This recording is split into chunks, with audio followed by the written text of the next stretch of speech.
Where'd you learn to cook like this? You're asking for it. I've been asking for it all my life. Just never get it. Shouldn't you boys be on duty somewhere?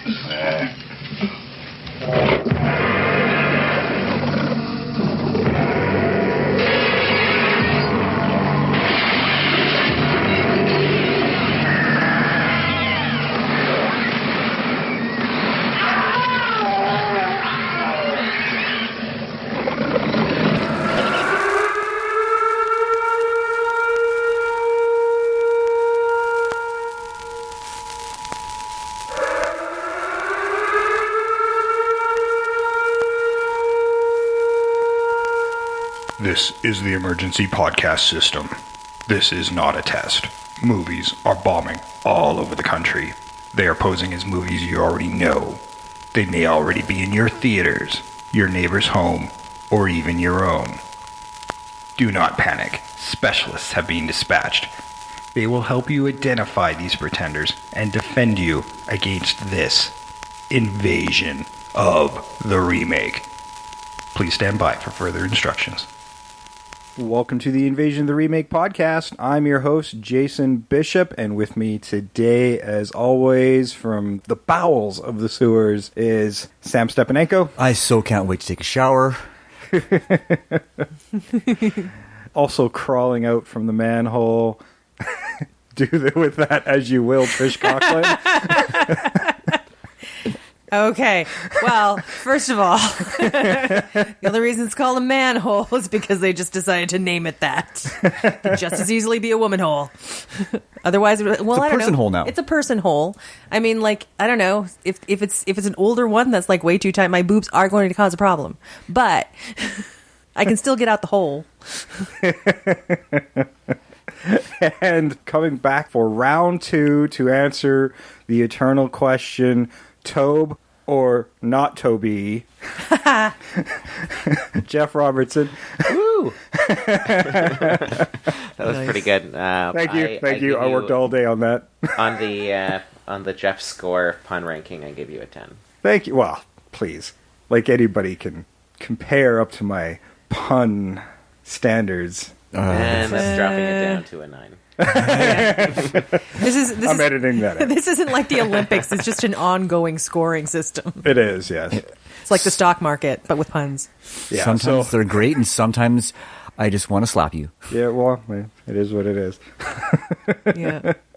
Or me, or any one of us. Actually, let's be honest. sometimes they're both great, and I want to slap you. Those are actually the really good ones. It's like, whack. It's an emotional journey, and those are the great ones. Yes. Yeah, Sam does whack, and I go, quit hitting your mic. Yes.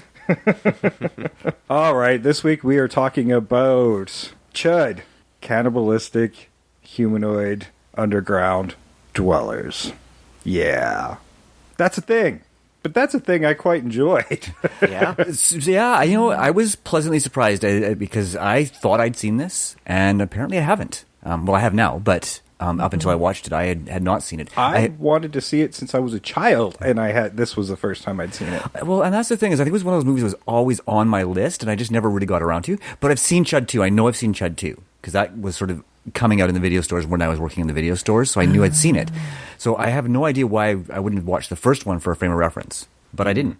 Yeah, and this movie, C.H.U.D, this is our last episode for All the Horror, but we'll always bring you all the horror here at Invasion Remake on Twitter. You want to check out all the podcasts that are part of the All the Horror month of October.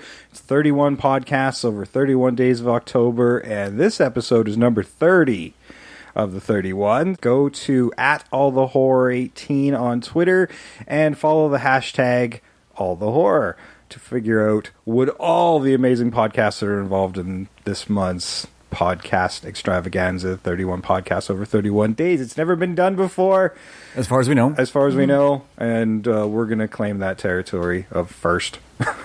It's been a collectively. It's a collective we. It is a collective we, and it's been a really grand ride. It's been a lot of work. It's been a lot of work. But you know what? As of this recording date, we've not missed an episode. All of them are doing great. All the podcasters have been really, really amazing about getting content and working together to bring this really fun event to you. Thank you, and Derek from Work Life and Balance for getting this off the ground. That was a lot of work to coordinate that many podcasts, over 20 podcasts that are involved in this. And we've got segments coming up later in the episode with their own thoughts about C.H.U.D. Yeah, they don't necessarily align with ours. Don't, but there is some amazing stuff coming down the pike here later in the episode.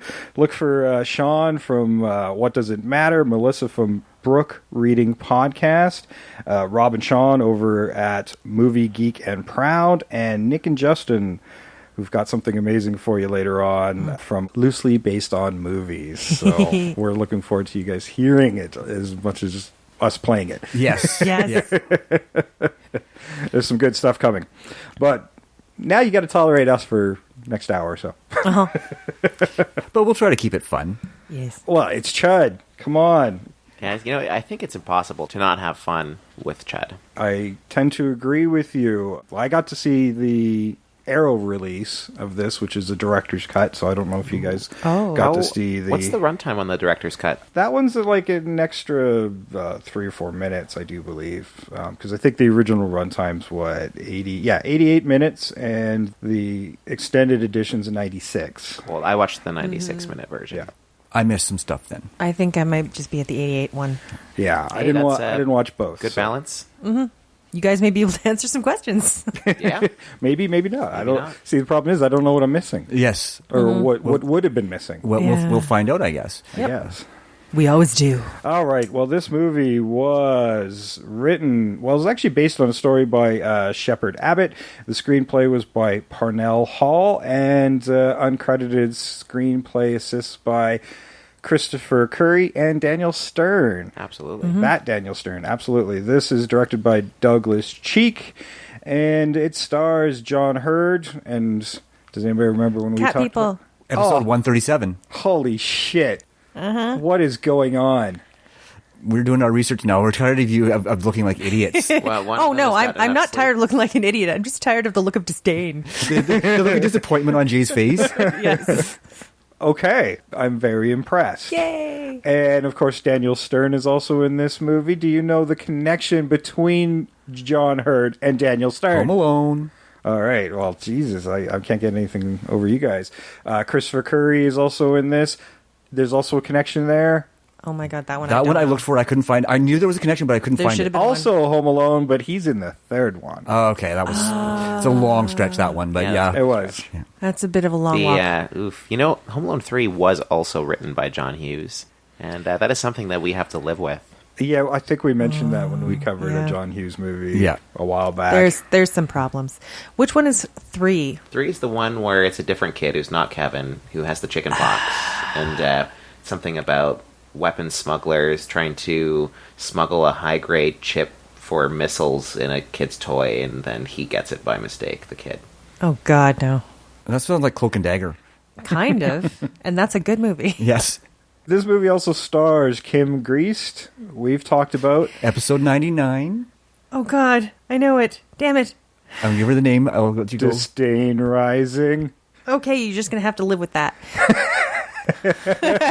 Your emotions are yours. I'll give you a hint. It also starred. Good Lord, I can't remember his name now. A guy from CSI. Manhunter. That's it. Yes, okay. I was thinking that might be it, but I was like, wow, what was the name We've of only it? covered one movie with him in it. So. Yes. Yes. There we Well, go. I was like Hannibal Lecter, but I couldn't get the movie title. And there's some cool cameos in here, too. Really small roles, but prominent actors. John Goodman and Jay Thomas share a scene together in the diner in this movie. And Like a it minute. was Jay Thomas's feature debut. Yes, it was. Wow. And Also, Kim Greist. yeah, and it would only be, 4 years after this that John Goodman would be on Roseanne? Wow. Oh, that did not take long. Yeah. No. You know, No. interestingly enough, I found an interview with AV Club with Daniel Stern, and he was talking about how, like, the people who wrote and directed C.H.U.D, it's the only movie that they ever did. It's because it was an effort from a whole bunch of friends, and Daniel Stern was friends with them, John Hurd was friends, it was just a whole bunch of friends getting together for a summer to make a movie, which Nice. That is ties in actually really very cool. nicely to a piece of trivia I have, actually, Yes. because that's essentially the same way that Kevin Smith made the original Clerks. And chud is a term that has been changed by Kevin Smith's writing in Clerks 2 when he calls an ugly person a chud.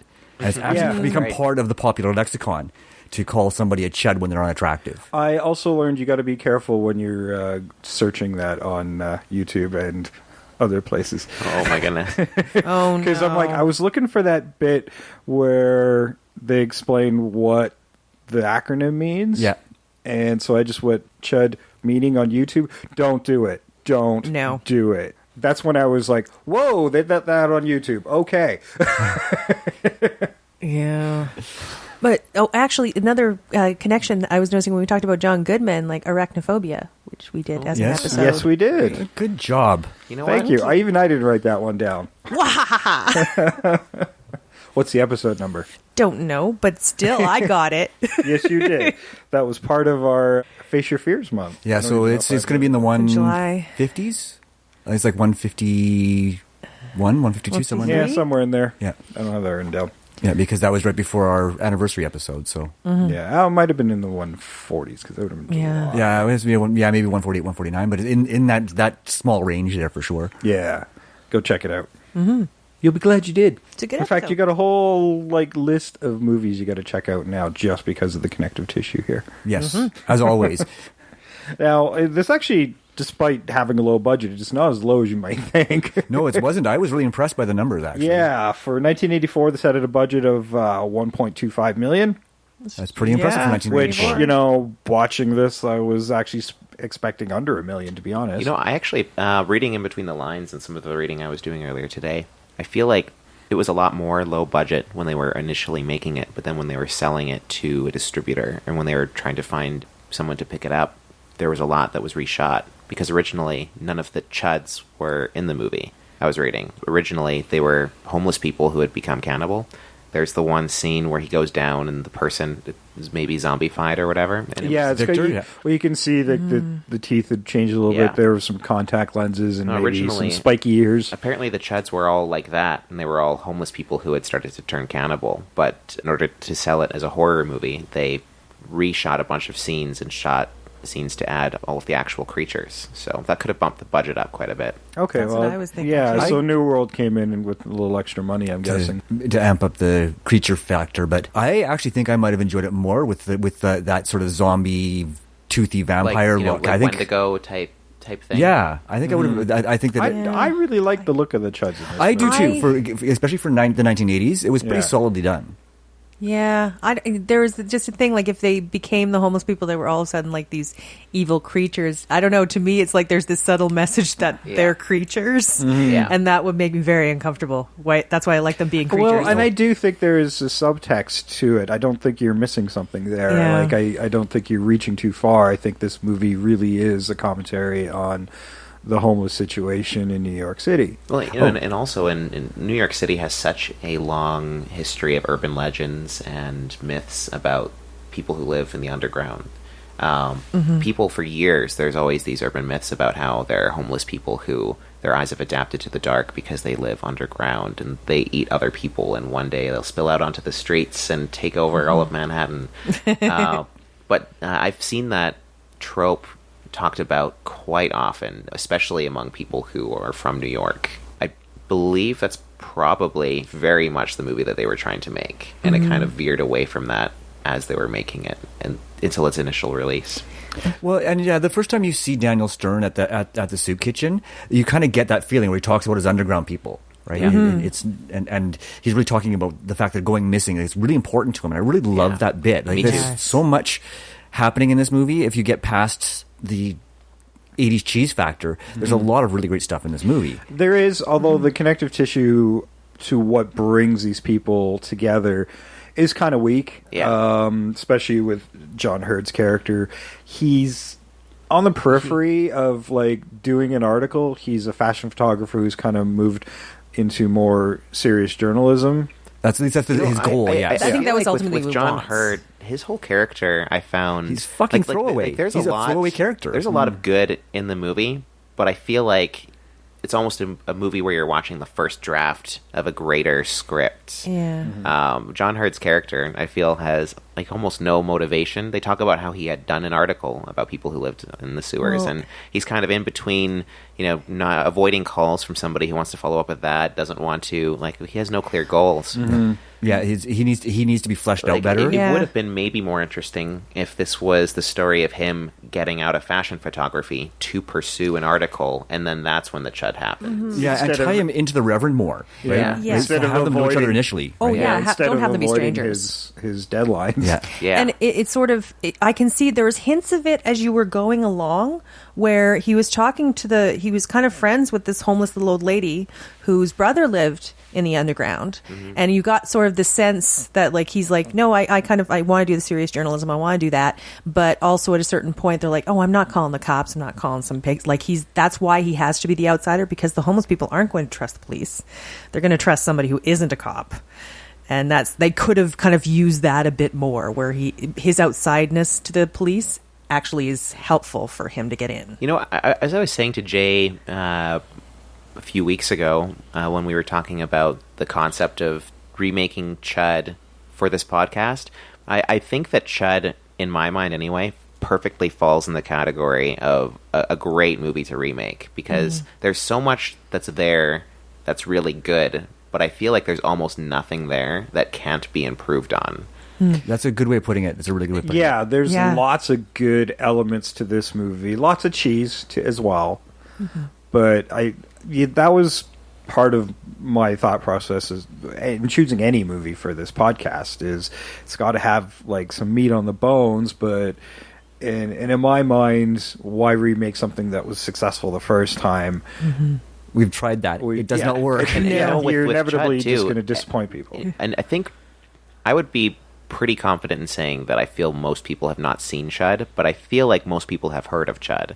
Yes. I mean, C.H.U.D has become kind of a pop cultural reference touchstone, even for people who don't really know what the movie is. I would definitely put this movie in a cult Oh, for Yeah. sure. status. I feel like because of name recognition, but the fact that you could improve upon every element of the movie, like, I don't know why they haven't sought to remake this sooner. Well, and I do believe it is on one of the bazillion lists of things to be remade, but we can't wait around for you people, so we'll do it for you. And we Yeah, don't want to wait around for you. We No. wanted to see if we can do it better before you do. That's Yes. right. And And then, inevitably, when you do screw it up, we will be there to To point out where he To went review wrong. it and say, hey, this is where you guys fucked Or, up. in And, like, we told you about this on our episode. In 2 years, when the C.H.U.D remake eventually happens and it's really good, we'll just point back and say, "Hey, we are owed some restitution." We're still waiting. did that. We're still waiting. We are still waiting, yeah. We've covered a few that are probably going to happen at some point, and I can't wait to get to like a recap episode and say, hey, like, this is what we talked about. This is what they did in the movie.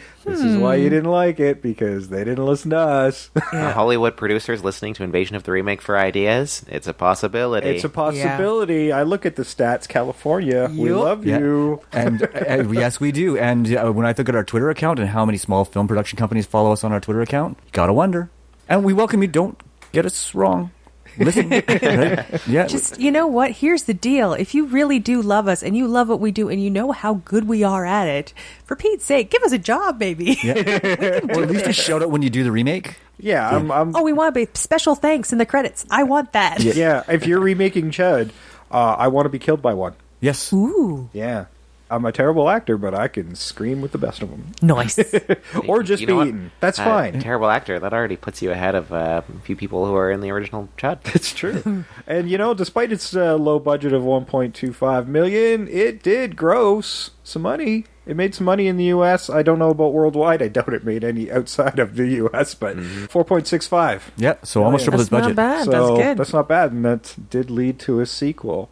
But we're not going to be talking about much of that. Though we've got to talk about the title. Please, please tell them the title. Go ahead. No, it's C.H.U.D 2, Bud the C.H.U.D. Oh, no. And Bud the C.H.U.D, as a quick aside, I believe that was entirely made just to cash in on Day of the Dead. With Bud. it was they're cashing in on that concept basically, and maybe a little bit of Toxic Avenger too. Well, I think the word bud is appropriate considering that marijuana was made legal in Canada just 4 days ago. I was about to say, I that's thought true. was there contaminated weed and that's what made chuds? I'm confused. I've never Oh, seen gee, it. there's another device for us. Oh, I've never seen yeah. the movie. Boy. Actually, you know what? I gotta ask cannabis this. human boy. I gotta ask this question. Get it out of the gate right away. My thoughts on a C.H.U.D remake is a serious one. However, I know that there would be a lot of merit into doing it more comedically. What are your thoughts? Well, I will give you my thoughts right after I run the trailer.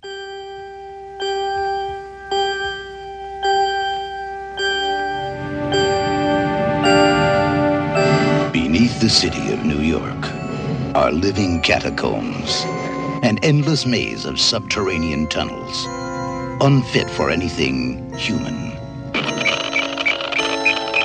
unauthorized for anything experimental, Hold it! There's something moving up ahead in the tunnel! and unlikely to bring anyone down there. So, they're coming up.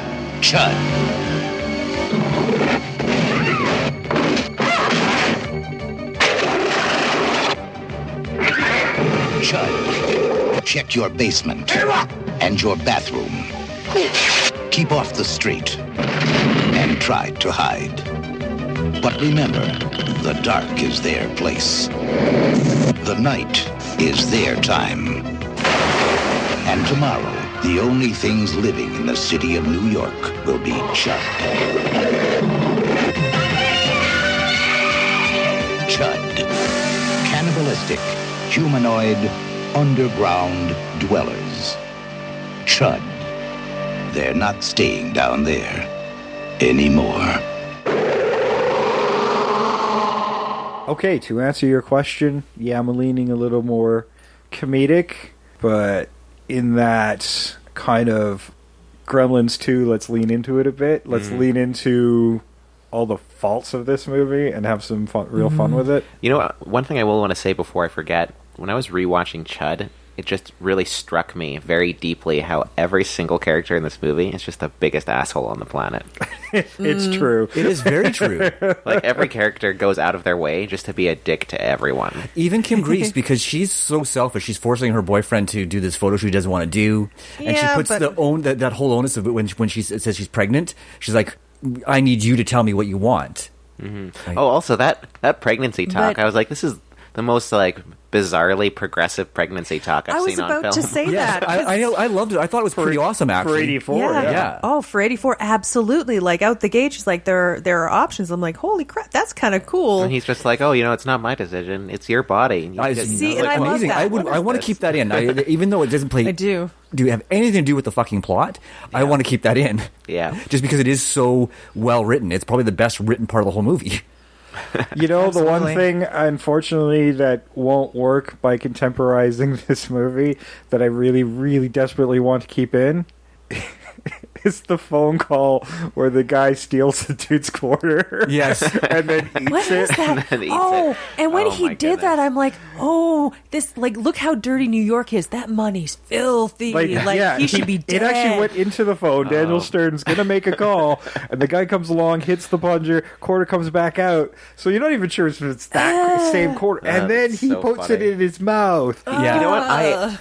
In That's terms gotta of my go. remake notes, I'm kind of leaning in more of a serious direction, but I kind of thought that character himself, just a lot of interesting aspects of having that type of character that wasn't really leaned into very much. This is like the guy who would perpetually do push-ups as an intimidation factor Yes. in Yeah. Longest Yard. You know, like, his what are you character doing? is the type of character where I really feel like he should have been like a government plant working in the police force. Basically running running counter to everything that the captain is trying to do, because he wants to. The captain is told that he can't look into the disappearances of all of these people and all of this stuff, and he's told to ignore it, but he's obviously wants to. And I would have thought that other character, who's kind of weirdly sinister and kind of weirdly doing his own thing, like, would have had some sort of government connection. That's what I Yeah, thought that's part what of he the was. stuff that kind of doesn't tie in very well. Is Yeah. they have these characters that are doing stuff, but there's no explanation as to who they're doing it for or why they're doing it. Yeah. Yeah, the toxic waste angle, I don't think is going to work in today. No, Yeah. and Especially we with- talked about this on Friday. a Yeah, little bit. Sam and I were out, and we did get to gab a little bit about because there's another meaning to C.H.U.D in this movie, and that's written on the barrels that are in the tunnels under New York City, and that's the contamination hazard urban disposal, and that's this radioactive waste is what's mutating the transit. The You know what I was underground thinking people. when I was watching C.H.U.D as well? I think it's pretty hilarious how... So there's the meeting that the detective, or the captain calls with the person from the nuclear committee and the mayor and all this stuff. And they see the guy from the nuclear committee, or whatever the committee was. They see his confidential file open, and it says C.H.U.D. And they all say, C.H.U.D, what's that? And he says, oh, it's cannibalistic humanoid underground dwellers. But later, with a little bit of logic... Because that that's not sounds what it way means. better than like- contamination hazard urban disposal. But so I'm like, wait a minute, you so have that's, cannibals underground? Like that urban disposal thing. Like that's what it actually means, and that means that he Yeah. on the fly came up with that acronym to tell them, and that's pretty hilarious. Yeah. I mean, did he know that there was cannibalistic humanoid underground dwellers? Was he just pulling out of his butt at that point? they do. Happens right at the beginning of the movie that they've established that homeless people are going missing. Oh, yeah. It's through the articles that John Hurt's supposed to be taking photographs for, but isn't. Daniel Stern's been talking about it. The police have many reports about it. It's on the radio. It's everywhere. We know there's a homeless missing persons issue. Bosch has not been told not to worry about it because it's just homeless people, which is Right. another commentary. Yeah, is that whole absolutely. don't worry about it, it's just homeless people until Bosch's wife disappears and doesn't tell anybody. You know what's really funny about that too is I thought that it was so ridiculous that the tipping point for Bosch was not that his wife disappeared, but that a little girl saw her father being dragged down Right? by monsters. Yeah. And I was like, well, this little girl is the reason you put your foot down, not your missing wife, who you know is taken as a part of this conspiracy. I love that they find her dog hanging in the bottom of John Hurt's apartment. Yeah. It's because they're Just to tie it all together. Yeah. yeah. No, I mean, you feel got to be like- paying attention because sometimes Well- these little strands don't pay off until the end of the movie. They Yeah. start at the start of the movie, Yeah. and you're like, wait a minute. But I have to say, there's one thing I really kind of enjoy was I was watching. Okay, yeah, I'm watching C.H.U.D, the opening, and they waste 0 fucking seconds before something happens. I'm like, way to get going with the story. Yeah, there's not. It's love funny that. because they start off really strong, and then it kind of lags in the middle. Yeah. Before it gets going again, and Yeah. it's really odd because usually you sort of see that slow build. This one's kind of like, here you go, now fucking wait. And, actually, I really enjoyed all of the scenes of John Hurt just being an asshole to people. He's so good at it. He was so good at it. Yeah. He is great at it. I gotta say, I loved like Christopher Curry's completely overacting. Oh yeah. Yeah. These just over dramatic soliloquies that he has. See, I They're sort of amazing. just imagined his character as hasn't slept in since his wife disappeared, there's and he's all, going and insane. there's all of these points where after John Hurt's girlfriend finds the dog, they cut to the captain just talking about his wife disappearing in the bar. Also, side note, he's just found his wife's dead, decapitated head on the Yeah. beach, and he was taken somewhere by the police officers, and presumably they took him to a bar against their own will because that's where he wanted to go because he was the captain. I thought that was funny. But Yeah, anyway, it's funny. he goes into this whole big thing about how my wife was just going back to university and she was studying and we couldn't have nights together and then every night she would go and walk the dog right after the scene where you see that Gotta set it just up in just to case you remind you. didn't Yeah. remember the woman was walking a dog. There's so much in this movie, like even little things. When she goes in the basement for her jewelry, wait a minute, this is a shared apartment building. That bugged Why the were hell you out of me. keeping your fucking jewelry in no, a shared she basement? didn't. He fucking put it down there. I was like, Well, if he did, left it down there. He left Yeah. it down there. If he did that to me, she's right to be mad. I'm like, you dick. That's my jewelry. Also, what did they move into a new apartment and then Yeah, they had move all just of their moved in, stuff yeah. into the basement before moving it up to their apartment? Yeah, because I think the basement's kind of like was really kind of Storage. ground level storage, right? So rather than haul it all up 4 flights of stairs at first, they just sort of moved it down the 1 flight of stairs into the basement or the half flight into those New York basements because they're kind of the half walk down. Yeah. But I think it was supposed to be like a storage area, like stuff that wouldn't fit in the apartment goes down in that shared storage area. Now I kind of understand why he brought his camera equipment up first. As a professional photographer, he spent a lot of money, probably more than she spent on jewelry. Yeah. I right? get that, but he still should have brought her jewelry up. right? And she's just like, you didn't bring it up?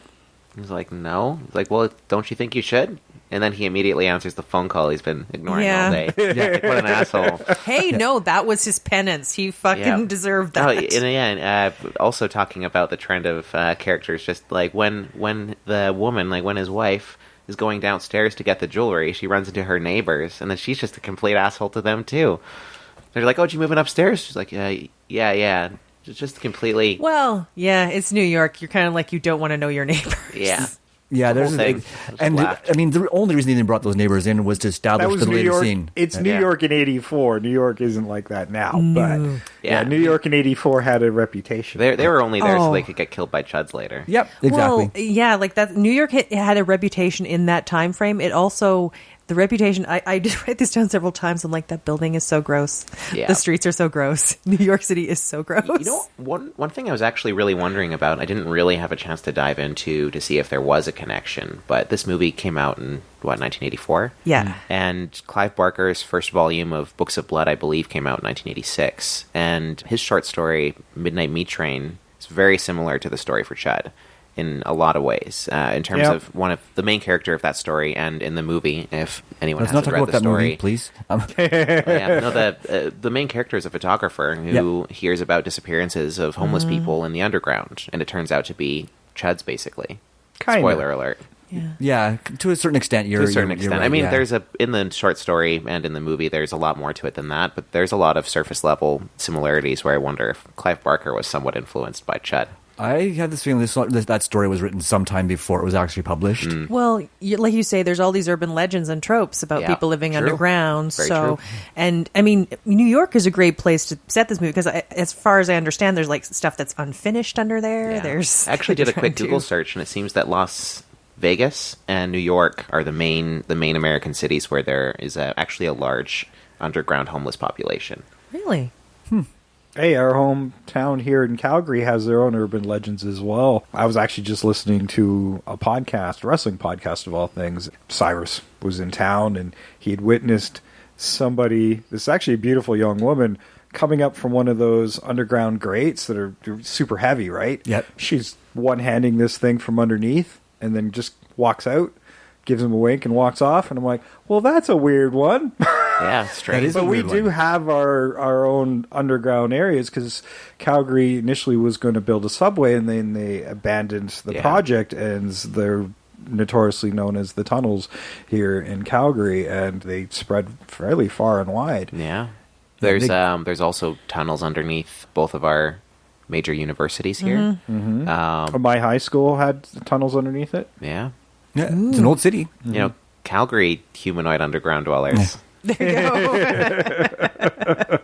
Apparently, they're hot and super strong. Apparently, yeah. And there's nothing wrong with that. No, they're from Calgary. Yeah, underground dwellers aren't just ugly. We have some awesome underground dwellers.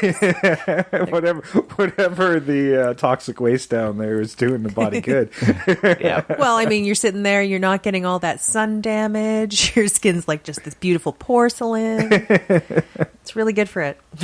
Now, I can see from like somebody's point of view, but if it was one of those downtown grates, there's probably a little button you press that actually opens it up, and probably just looked like she was pushing it when it was probably all automatic. Yeah. But I don't know. It's hard to say. I don't know. I wasn't there, and I haven't witnessed such a thing. Some But underground I know hipster where the party. grates are, so I'm tempted to just camp out and wait for somebody to come out. Oh, you know what? Actually, so this brings up an interesting point in terms of I had various thoughts about how you would remake C.H.U.D, because I'm a really big fan of when movies are remade that stick to the original source material, but also it's that fine line between also being original. But one thing I was thinking about was there's been a large resurgence of urban exploration in the past couple of years. Yep. And there's, just people exploring abandoned places for their YouTube channels or what have you. There's a great movie called Yeah. As Above, So Below. It is great. Which is so good, which is a great representation of exactly that. That is a possible way you could remake C.H.U.D. It's true. And I mean, like, you could have it where, and it would still, you could still kind of be along the same lines where, like, the homeless people are disappearing and nobody gives a shit. But somehow this urban YouTuber, then people care. Like, have that whole kind of narrative. That's not Yeah. a bad angle. There was actually a documentary here in Calgary about people living in the plus 15s. Yeah, way downtown. Yeah. Look at me pulling all this movie knowledge out of Way my head downtown, today. a comedy that is somebody I knew was in it. It's a great movie. I've seen it probably half a dozen times. I mean, if you want to see sort of Calgary's downtown, this movie is it. Yeah, and then they go with the urban legend of breaking the window. Yes. He had a bottle of marbles. You got to watch it. You do have to watch it. You know, that also brings to mind downtown Calgary. There is that strange thing where they found a body in the wall in Yes. in that In the downtown, women's 3D washroom in the center. core. Yeah, and it was because the guy found a way to crawl in between the the ceiling and the floor from below, so he could peep on people in the washroom. And then he fell and then died in the wall. That's Yeah. what they extrapolated anyhow, yeah. Oh. But thinking about it that way, with Calgary's plus 15 and all the underground tunnels, I imagine that there's ways that you could have it so CHUDs also could travel, in the in-between spaces within buildings like that as well, because they do exist in a lot of places, like in downtown Calgary. You could be in the washroom, and there could be a CHUD crawling in the ceiling above you. Now, the one thing they should establish in this movie is CHUDs are mutations, and their mutation seems to be in flux of some sort, because at one point it breaks into the apartments of John Hurd and Kim Grease, and it stretches its neck out. Yeah, I thought Yeah, that was kinda really cool. strange. But it was strange, but it was cool. Yeah. So it seems to be an unstable type of mutation where they can change. Now, I kind of like the facial look at them, but I mean, we live in a modern world with modern effects, and we can do cooler things with them. And I'd like to keep them something like a little more mobile, faster. They're fairly stocky and slow, as a lot of movie monsters are. And Especially in the 80s, because the latex costumes forced them to be. I think that you could actually make a really good, as I mentioned before, the CHUDs, they were originally supposed to be cannibals who were living underground, homeless people who were living underground who started turning to cannibalism. But you could have something where, because of whatever toxic waste is augmenting certain people who have started, they're too far down, and for whatever reason they're eating people, who then mutate further and further. So you could have the CHUDs that are like in the movie, which is a much further mutation, or people who are still very human-esque. yeah, I like that they found the guy at the early stages of his transformation, Yeah. and You could I really certainly explore that quite a yeah, bit I think more. that's worth exploring, of the different levels and the ones that are at the end of the mutation and the ones at their beginning. And Because I don't think that's what they intended. I think that initially there's a lot of happy accidents that would Yeah. really be interesting. You could tie them narrative together exploration. narratively pretty easily. And we were talking about like how it kind of the transformation at the end, like the big neck. FYI, I answered my question. Like I saw the sword on the back, and I'm like going, what asshole has a sword on his wall? It came in handy. I'm like, that's good writing. They made me rethink that sword. It's great. But when you're talking about like tiny places where like somebody will crawl in and do that, like part of the mutation would be like, like rats can get into the tiniest spaces. Like you kind of morph. That character in X-Files. Yeah, that character in X-Files where you can like they morph, and that's how they can move Yeah. around a lot easier. Actually, I thought with a little tweaking, CHUD could be a great X-Files episode as well. Oh, for sure. When you're thinking about the I think that episode was The Squeeze or something like that. Yeah, with Yeah. what is his name? Toombs? Yeah, The guy played Toombs. by... Oh, yeah. yeah. Yeah, he should have been a few the- episodes, actually. So like yeah, the back. monster like, played by that creep. some of those, that type of mutation mixed in with a little bit of the fast moving underdwellers from the Descent. Well, you could Because start off... they're they going to could be start sensitive off- to sunlight, so they do establish they only come out at night. Yeah. They could start off, faster because they're still more human-esque, but as the mutation mutates them further, they get slower, so they have to adapt to other ways to catch their prey. So you could have a lot of interesting variety that way. I guess as their muscles get denser and they get stronger and their hides get stiffer, that would make a certain amount of sense because they do get bulletproof and all that. Yeah. I had a weird idea when you were talking about like the evil guy who eats the quarter. I was like, that guy's a dick. I kind of want him. I didn't want him to survive, and I'm like, I You wonder should choke on the quarter. He should. But what I was wondering is like at one point somebody like he locks them into the thing. I'd like somebody to like get him out, and then they knock him out and use him as bait to get a CHUD because they're like, we just want to capture a CHUD. You could do a thing where guy goes, opens up his cell phone, starts to call someone. The guy grabs his cell phone, pops out his SIM card, swallows it. Ooh. That's not a bad idea. That's a And good way that's to bring less that gross. back in. Just yeah. to Still bring pretty it in gross, as- though. It is Yeah. still pretty gross. But it's still less gross than a quarter from a 1984 New York City public payphone. Invasion of the Remake listeners, we would like to hear your thoughts. What do you think is grosser, the SIM from some person's random phone or a 1980s New York quarter? coming to a Twitter poll. Apparently. I think I already know the answer to that one. Yeah. Yeah, Quarter. absolutely. Even a modern quarter is still grosser than a SIM card, I think. But Yeah.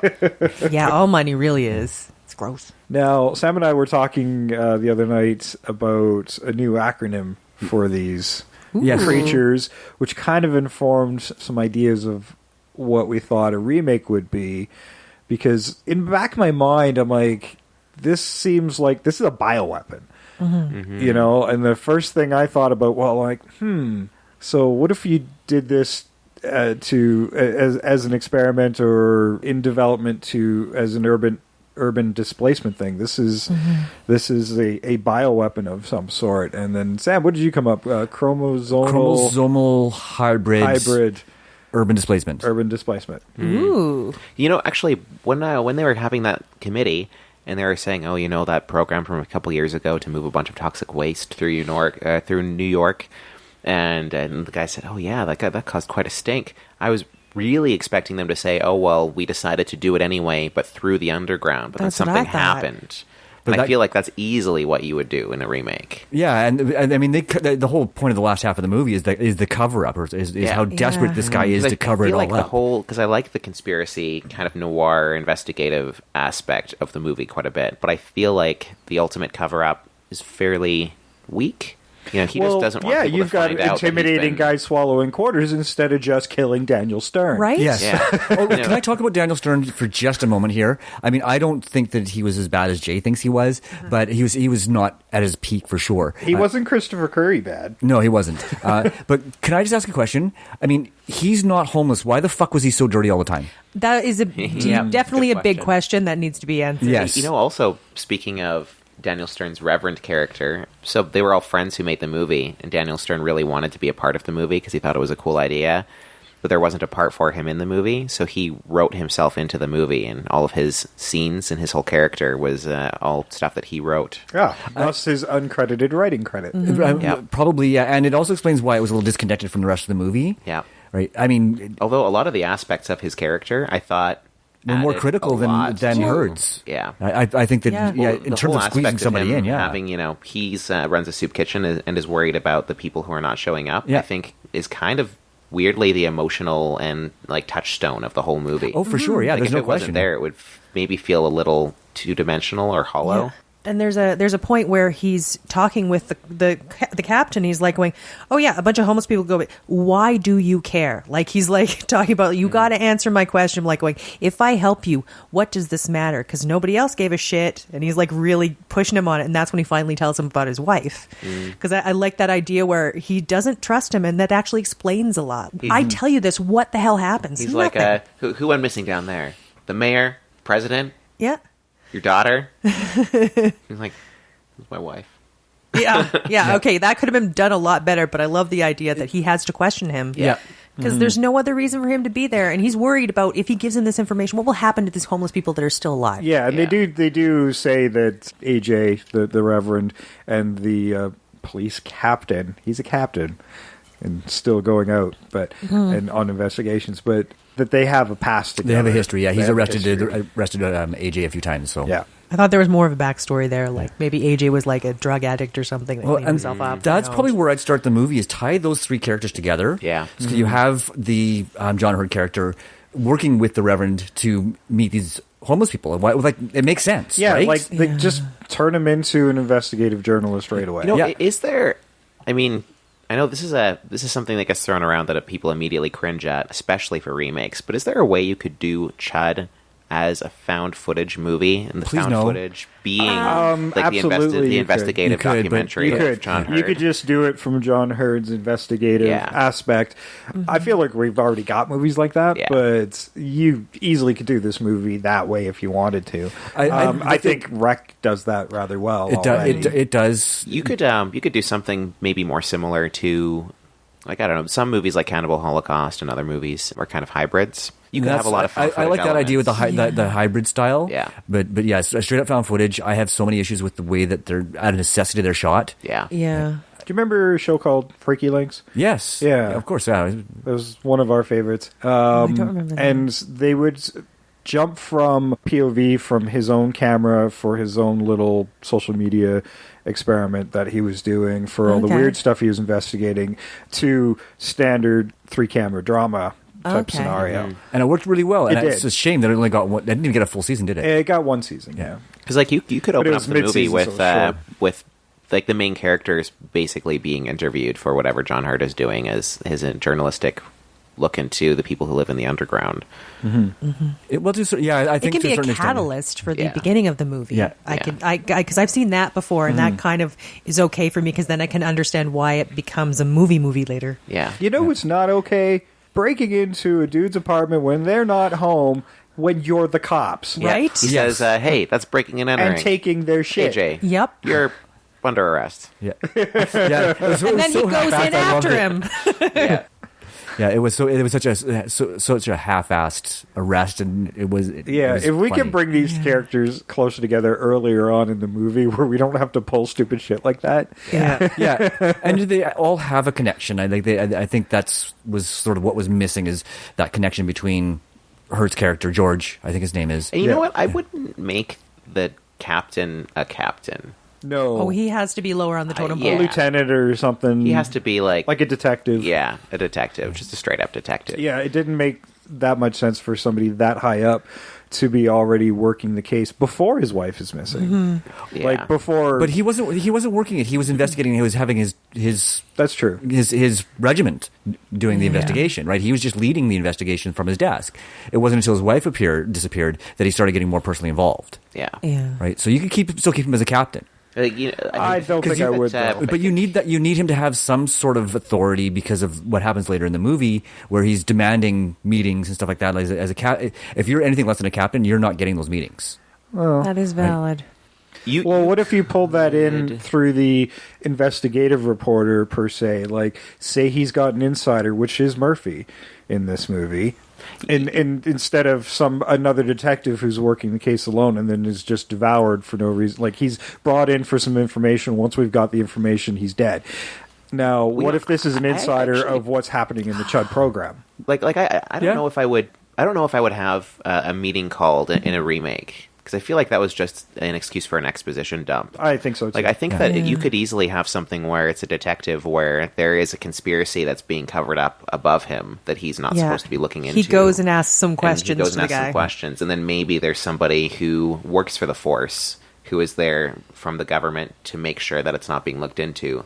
But then there's also somebody that he knows from the government, like a Deep Throat type character, who... That that's would the work Murphy better because it character. gets Yeah. rid of that really because that meeting Yeah. scene was really bad. Yeah. It was probably in my mind the worst part of the movie. It was too awkward. It was very awkward. And there's one question I just had. Daniel Stern just overacting the Yes. entire time. What bothered me, I'm sitting there going, like, the one guy, he's like, well, it surged, and then the thing went away. Like, it surged up, and then it surged down. The guy's like, well, that happens when you turn them on. Turn on the fucking thing and show them that it doesn't do that. And then they're Come just like, on. oh, you have anything else? Have anything else? That's what we thought. And then Daniel Stern's like, yeah, guess I'll leave. Guess you don't want to look at my photos.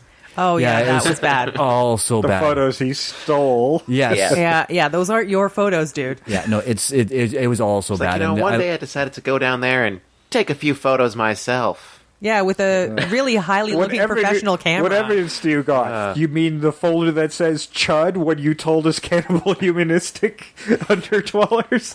Like, you gave me the evidence right in this room. Yeah. You just said Yeah.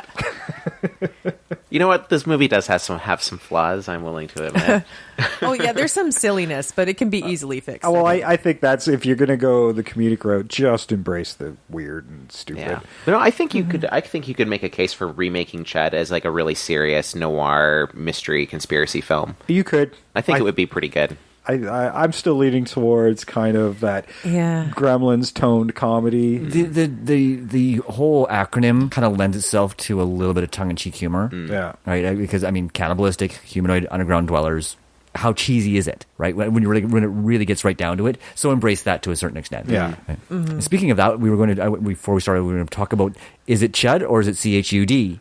Because it is an acronym. I think that they name drop C.H.U.D enough that you could say it's C.H.U.D. Yeah. Because they say C.H.U.D, what's C.H.U.D? Yeah, that's true. Right when they first discover it. I mean, it's become part of popular lexicon, as we talked about it. People develop acronyms in a way so you can say it as a word, like Agents of S.H.I.E.L.D. instead of Agents of Strategic. You know, it's a long word on a marquee. Yes, it is. Yeah. Isn't Hydra an anagram?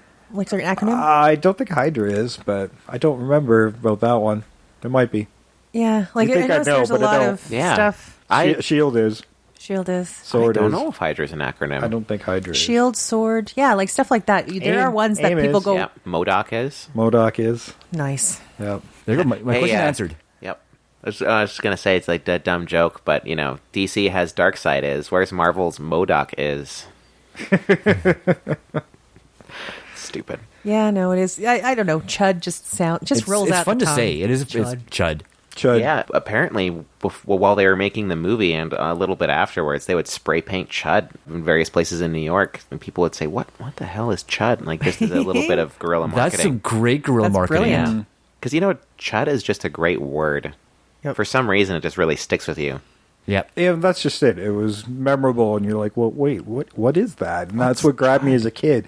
This thing that was with the monster's hands that was poking out of the manhole. Like, that's pretty cool. The person hole. Whoa. Yeah. You just calm down Thank you. over there. C.H.U.D's a Person very hole. visceral word. Yeah. Well, it does. It's sort of when you think C.H.U.D, you think monster, and that Yeah. really.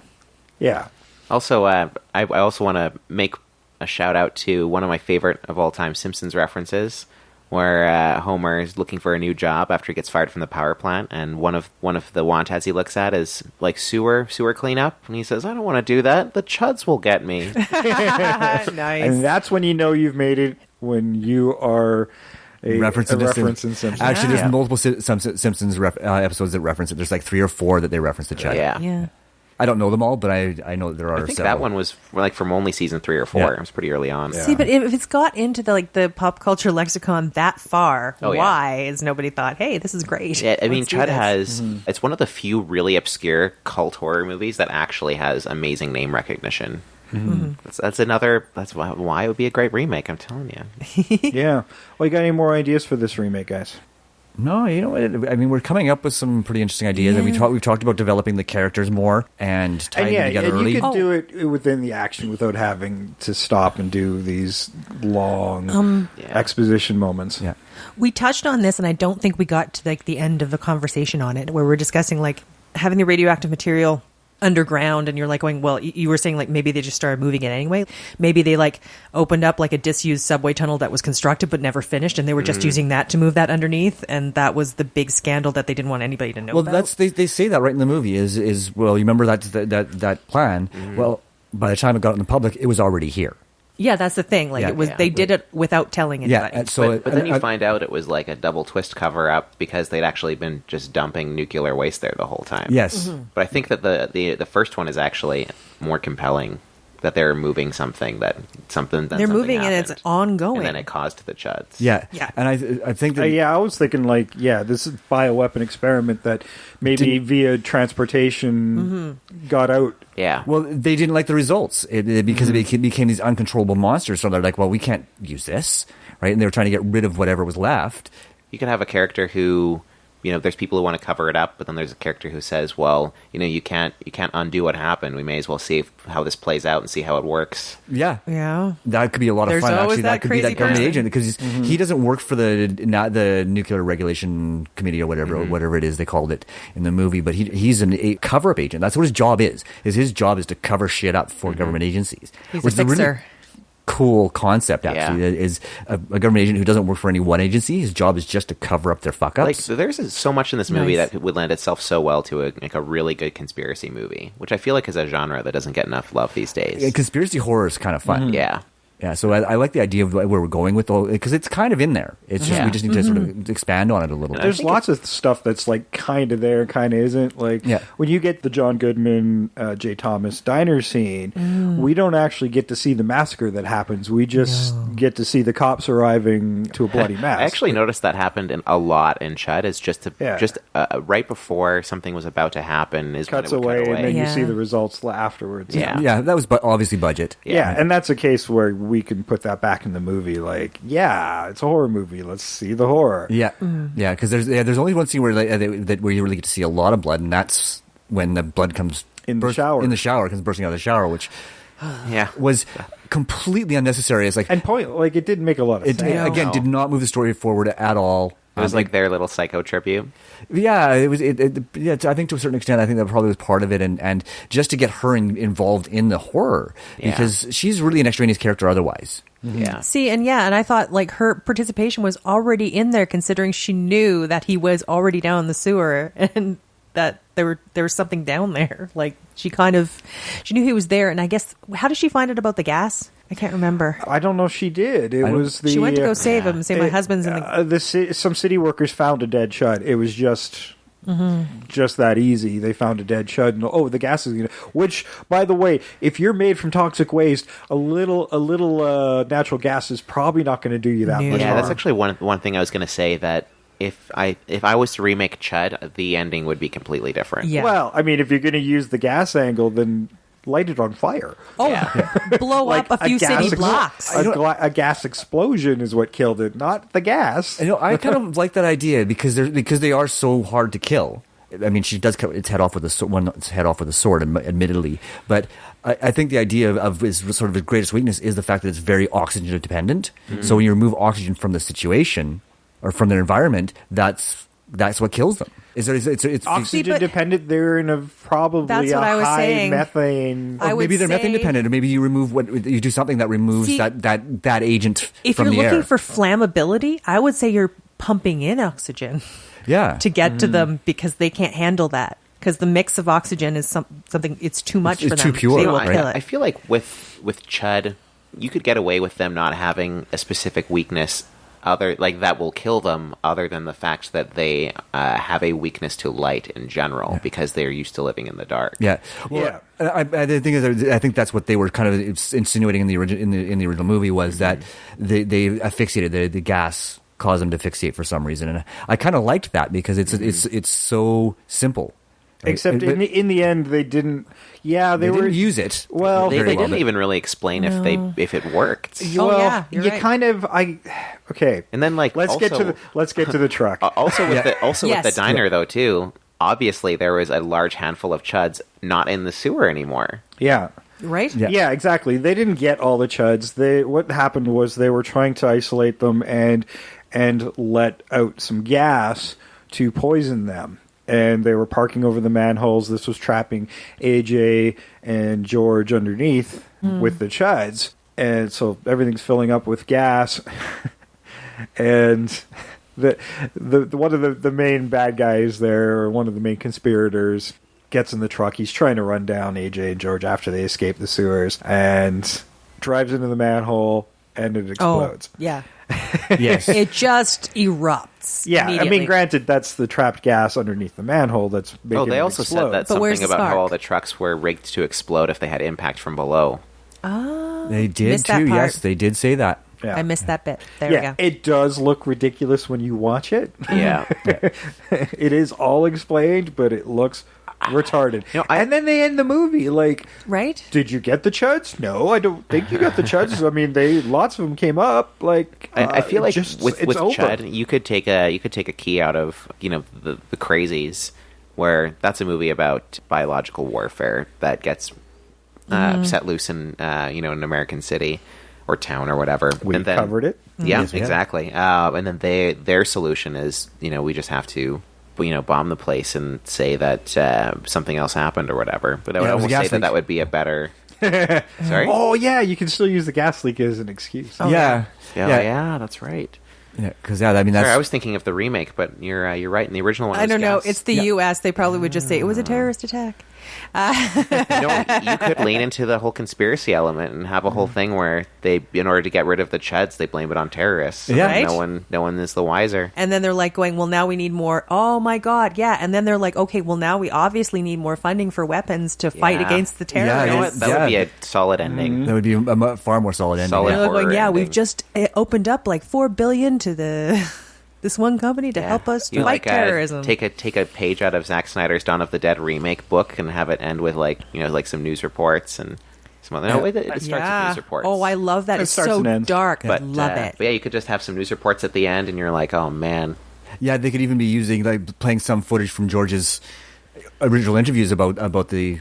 Oh yeah, this like they investigation, could they could use his interviews And they to took- like sell the funding for Chud or whatever. No, Yeah. no. I was thinking they talk like because Chud was there, but now he's like he knows about the cover up, so now he's a conspiracy theorist. Oh no, I'm killing them. Oh, yeah. I would totally Yeah, I have would them say No, they die. all- there's they all still- die, there's and still then they video use his of him- footage to Yeah. further their agenda. But there's still video of him that exists, and other people are like, "Oh yeah, no, like this conspiracy's happened," and they're just being dismissed as crazies. because you could make I love this idea. You know what? Let's There we just go. Yeah. Take care of it, everybody. So yeah, I'm becoming a really big fan of the horror that doesn't shy away from the tragic ending. Oh, me too. Oh yeah. Yeah, I mean, I always have been, but I've been really fortunate this year. I've seen a lot of them that don't Yeah. shy away from the tragic ending, and I'm really, really digging the way that movie makes you feel at the end. You feel like you've watched a horror movie instead of a particularly graphic action movie. Because especially with that type of ending where they've solved the initial Chud, but you're left with the impression that it could and will be more likely to happen again. Maybe in another country. But yeah, that's just a really cool idea. Oh yeah, I mean, you could Urban and- displacement. Yeah, you could even have like that. You have the news reports, and then it's a kind of a cop out thing where they like kind of Indiana Jones kind of thing where they show the crate on a ship going across to the Middle East or something like that. Yeah. Right. Right. Showing that this can destabilize a population. And we were talking And- about urban and- displacement. Yeah, and you can use that whatever terrorism cover up to create more fear and panic and control over your own populace. Yep. And here's the That's thing what I too: is thought. this could work out really well. Is you could even have a government So you- official going. You have that success of your heroes have defeated it, but in the end, something worse has actually happened. Well, yeah, like as I was saying, there is you have the government agent going. Well, you know what? It didn't work the way we planned it, but look what it can do if we put it in a different Yeah. country. And right? I honestly feel like a little bit of a touchy subject because 9/11 was 17 years ago. I feel like we could be in a period where you could start to have some imagery that is evocative of something like that and you get away with it more Something now. you got to be very careful. You have to be very Yeah. careful You with. have to be But very because we are sensitive with talking it, about, the movie takes place in New York. Yeah. Yeah. You could not...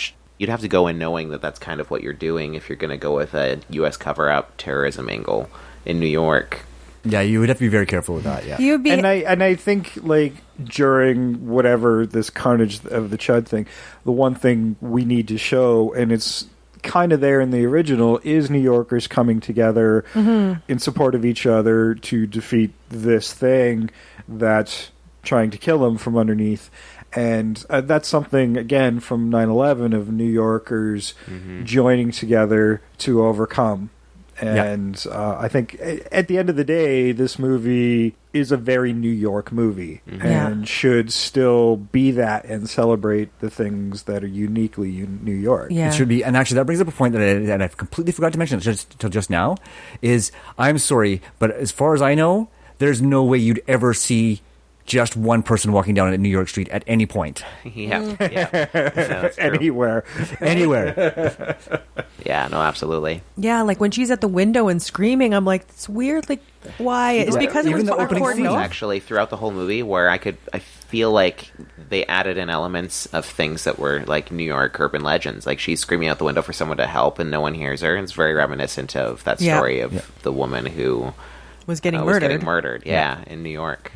Yeah, and I mean, I don't even know if that's an urban legend in New York, to be honest with you. I mean, especially the 80s New Yorkers were famous for their disconnect from everybody, from everything that was going around on them. That you don't talk to strangers, you don't interact with anybody you don't know, right? You don't respond. And that's why they always say, yell fire.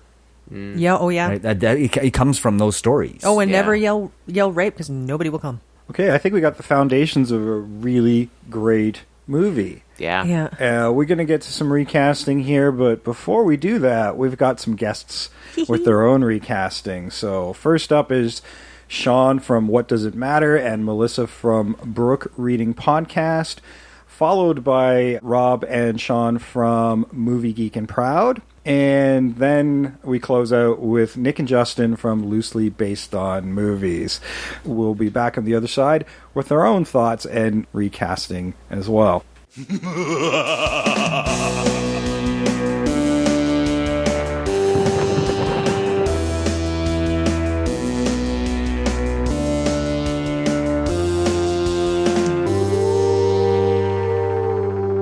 And welcome to a special episode, or a special bit, I should say, on the Invasion of the Remake podcast. I'm Sean from What Does It Matter, posing the question. And welcome to a special episode of Brooke Reading Podcast. I'm Melissa, and I'm here by the Brook doing a bit for Invasion of the Remake. In looking on IMDb at this movie, C.H.U.D, I saw that there was a sequel, and I thought to myself, well, I hope I'm never asked to watch that. I know, I saw that too. I almost accidentally rented that one. That would have been hysterical. Or not. Melissa, what did you think of this film? I think it was terrible, but I will admit it had a couple of really good actors who crafted their characters pretty well, and there were a couple scenes that, I'll admit, touched my subcockles of my heart. So, but other than that, it was incredibly cheesy and awful. Aside from the prequel to Home Alone at the end of the movie, where Mr. McAllister, the father, and half of the Wet Bandits show up, on a scale of 1 to 10, I would give this movie soup. Wait, hold on. Wait, never mind. I love soup. That's a bold statement, my friend. I did not care for this movie at all. Not in the slightest. There was, and where you found things that you liked, I'm very happy for you. I stopped. Now, granted, I do love washing dishes, but I stopped 20 minutes through this movie thinking to myself, like, wow, I think I'm going to go wash some dishes for a while. Or maybe it was like a half hour in, but yeah. I was like, I think I'm going to go pluck some nose hairs because that would be more enjoyable than the emotions overtaking me right now. I'm sure while it was probably making box office bank in 1984, I don't know how many people have actually seen it now. All they need to know is there's an actress. The top that she's wearing is Annie's top, and the bottoms is olive oil. Like, she was dressed like Annie and olive oil. That's all you really need to know about this movie, and it's not as interesting as that. Her wardrobe is the most interesting thing about this movie. That and the alien head, or the C.H.U.D head, that kind of looks like the alien head that came down to kill the Alex Rogan robot version, but it didn't know that it was the robot version of Alex Rogan in The Last Starfighter. She, again, was certainly not winning any Academy Awards that year. Nobody was. Mr. McAllister, the father, a.k.a. John Hurd, was really, really good. But he is... No, he was not. Okay, for what he was given and the extreme cheesiness of it, I think he did okay. He's always got that devil-may-care kind of attitude about him, and he kept it in this. And despite the fact that the script was terrible, he pulled it off. I also really like him because he was in Beaches, and that's one of my favorites. Oh, wait, I almost started singing the Working Girl song. I fucked up there. Did you ever know that you're my hero? There you go. I like Daniel Stern a lot in it, but what I liked about him the most is that, and I don't know why they didn't keep this trope up. It's in the first 20 minutes of the movie, but they don't keep it up. But any conversation with him, like, Buck Dancer's Choice, my friend, or This Ain't No Disco, he's quoting song lyrics. Like Buck Dancer's Choice, my friend, is from Uncle John's Band, a Grateful Dead tune. And This Ain't No Disco. This ain't no part. This ain't no fooling around. It's a Talking Heads tune, which the name just escapes me at the moment. But that goes along with his character, like anti-authority, stick it to the man, etc. I thought he was excellent too. I didn't see him running any faucets though, and it upset me. And I also, in general, don't like John Hurd. Aside from Home Alone, Gotcha. There's just something about him that makes me want to not watch anything he's in. No offense, I'm sure he's a lovely human being, but Yeah, well, he's also not with us anymore, so it's okay. Oh, that happened last year, didn't it? Yeah. Yep. Well, cinema's been getting better since. Exactly, but yeah, no, Daniel Hurd. John Hurd. I just brought the only two pieces of that movie together that I liked. He was excellent in it too, and I didn't know he could be, dramatic. So that was because you're used to him being the bumbling idiot. Yeah. He did a really good job. You know what? Actually, the best actor and best acting performance in this movie from the best actor in this movie. I know what you're gonna say. Then you may say it for me, please. Well, and correct me if I'm wrong, but Mr. Jackie Gleason. Yes, that was but the part where I almost fell off the couch. I was just like, that's not Jackie Gleason in this movie. Of course he did an excellent All right, now job can you too. please say his name, like his real name? Jackie Gleason. John Goodman. Oh no. I thought you were making a joke. No, I wasn't. I love Jackie Gleason. I completely John Goodman. I forgot John Goodman was in this. Jackie Gleason. Because he died so quickly. Yeah, Jackie Gleason was the chief of police. No, that was Vic Palazzo. No, it wasn't. The chief of police. Oh, you know who one of the cops was? You know the guy with the really he tried to do the strong accent? Sam McNair. Yeah, no, that was cool too. That was a nice little whoa, I know that guy. No, the chief who at first was just like, no, leave this alone. You got to get off the case, blah blah blah, and then actually backed the captain. That's Ralph Cramden. Yeah, it's not Ralph Jackie. Cramden. It's not Ralph Cramden. Yes, it is. I'm looking it up right now. It's not Ralph Good. I was Cramden. gonna say I'm fucking looking. I'm gonna get there before you. C.H.U.D. cast. Because this movie is so interesting, we need to debate. John Goodman was the third listed. They want people to watch it. No, I was wrong. Oh my goodness gracious me, were you? Fuck, shut up. Oh, okay. I'm not used to this. Wait, being wrong? I'm not used to being wrong. Oh, crap. He looks exactly like him, though. Holy shit. Which guy are you talking about? The one who I thought was Jackie Gleason. Yeah, what's his name? Eddie Jones. Oh, I don't remember him. Fuck him. Yeah. No thanks. Yeah, well, I do like my men portly, but that's all right. John Goodman, the best actor in this fucking movie. Anyway. I dated a girl that looked like the girl from Roseanne, though. I thought you were going to say you dated a girl that looked like John Goodman. I wouldn't say dated, but there was this one night I got pretty plastered. Oh, shit. It might have been John Goodman, for all I know. That's fucking great. Do you have a director in mind for this movie, for this remake? Oh, shit. No, I didn't think of that. I did. Okay, good for you. Then bring it. Now, I've got a couple thoughts in mind. Denis Villeneuve, he did Arrival, he did Prisoners, and he did the recent Blade Runner 2049. And the reason I want to watch Denis Villeneuve do this remake is because I fucking hate the first Blade Runner so much, but I love Blade Runner 2049 so much. Okay. And yeah, I'd rather watch Blade Runner than C.H.U.D, but I mean, well, and to the layperson, that's a normal thing. If anybody would, I wouldn't. But I mean, if there's a gun to my head, which movie's shorter? That's actually the one I'm going to go with. But Denis Villeneuve, I'm sure he could make this something interesting and fun and different, but still stay in the same kind of universe. Okay. So who was your other choice? Because I actually didn't. I didn't even consider a director, but so knock it out of the park, my friend. Oh, Kevin Smith, because it would just be so much fun. Oh yeah, that actually would be awesome. And what a novel concept. It would be funny. And there would be a point to the story. Well, yeah, that whole thing. Actually, now that I'm looking at my cast list, it might turn into a comedy based on if any of these people were actually cast. Well, some of the people that I cast was more... Well, we'll get to it. Do you want to start with John Hurd's character? Sure. So that was George, right? George, one half of George and Lauren, the most vapid couple ever. Yeah. She's awful. I did not like her at all. But as I said, I liked George Hurd. What the fuck am I John doing? Hurt. What the fuck am I doing? This is why I don't run a movie podcast, people. To the moon, Melissa. So for George, I did like the character, and like you, as I've said, I liked John Hurt, but I was thinking of somebody a little bit scruffy who wouldn't mind being underground, getting a little bit dirty, and a little bit older. I know, if this movie was made 10 years later, John Hurt would have been a little older, but he was just a little too young in my head. And I need the heartthrob in a movie like this because, God, I need something to keep me going if the remake's going to be this awful. So I chose Chris Pine. Chris Pine. Now, I toyed with the idea of Chris Pine for somebody else, but I didn't go with it. Oh, really? Okay. However, I went with Macaulay Culkin. Oh, okay. I appreciate you staying with the Home Alone vibe, but can I ask? Well, that's the only reason I went with it. Okay. That's absolutely the only reason I went along with it. How old is he now? He's old enough to play that role. Well, I know. That's why I went for that too. Okay. Yeah.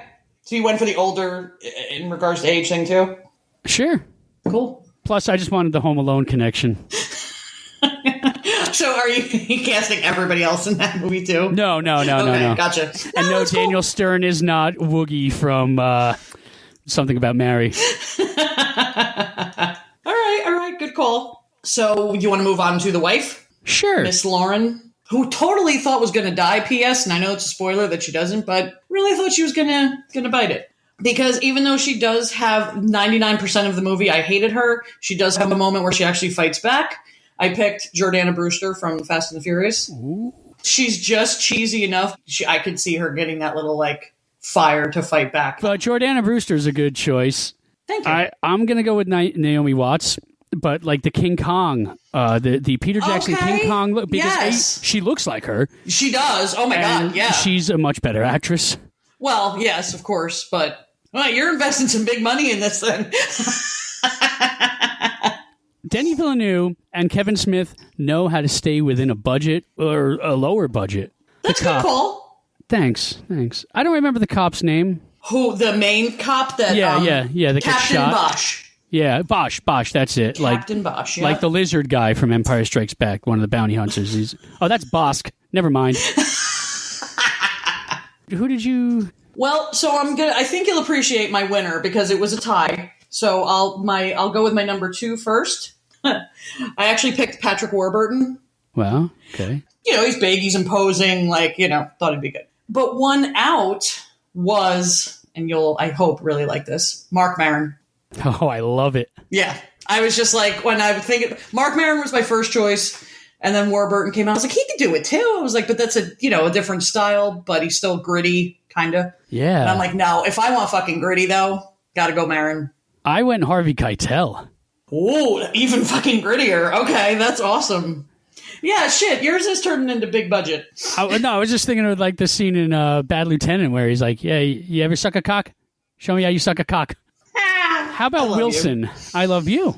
Mr. Wilson. God, what Hello, a douche. Mr. Wilson.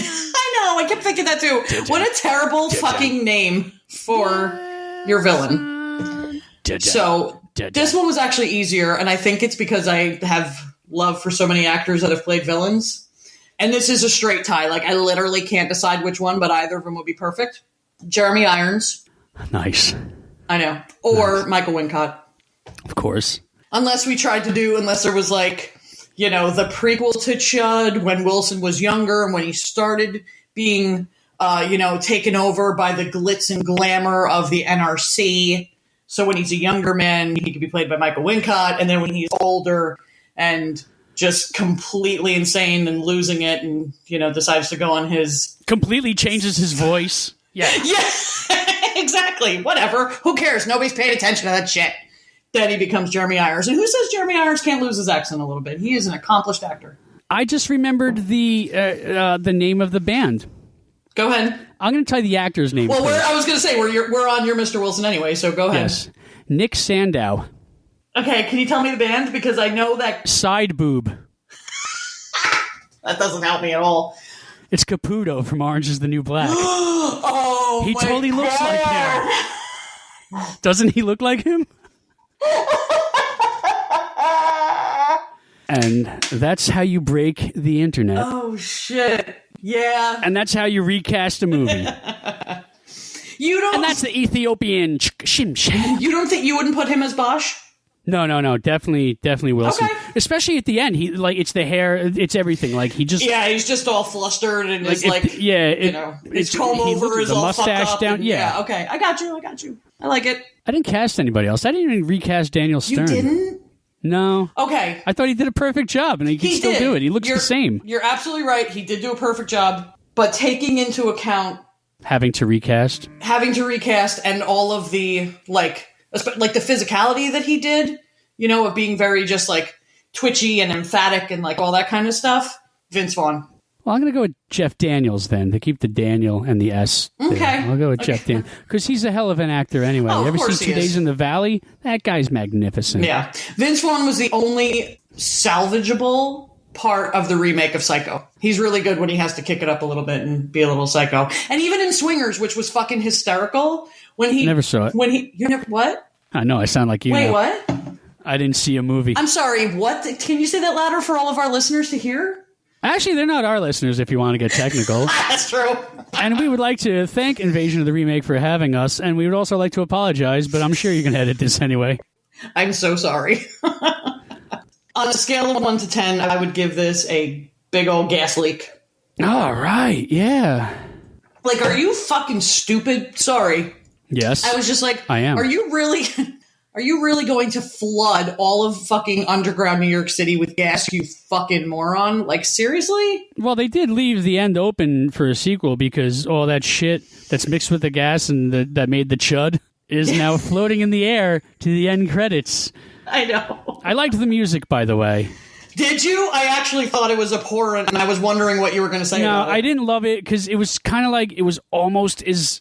I thought it was whoever did the score for Night of the Comet. It might have been them, so I could have gone something. It was the same thing on repeat constantly anyway, and I forgot what I thought it sounded like, and I didn't take a note because I had to shove a sewing needle through my left nut, and so I didn't... But I liked the sounds, and I kind of liked some of the ideas. Overall, no, but like the 2 main themes I thought were okay. Yeah. So if I were to recast the composer, I would say Sean fucking Faust. There you go. Well, we did it, brother. Right on. Thanks for having us. I'm Sean from What Does It Matter Podcast, WDIMpodcast.com. And I'm Melissa from the Brook Reading Podcast. You can email me at brookreading@gmail.com or find me on Twitter at brookreadingpod. Thank you so much, Sam and Jason and Trish. We love you. Mwah. Mwah.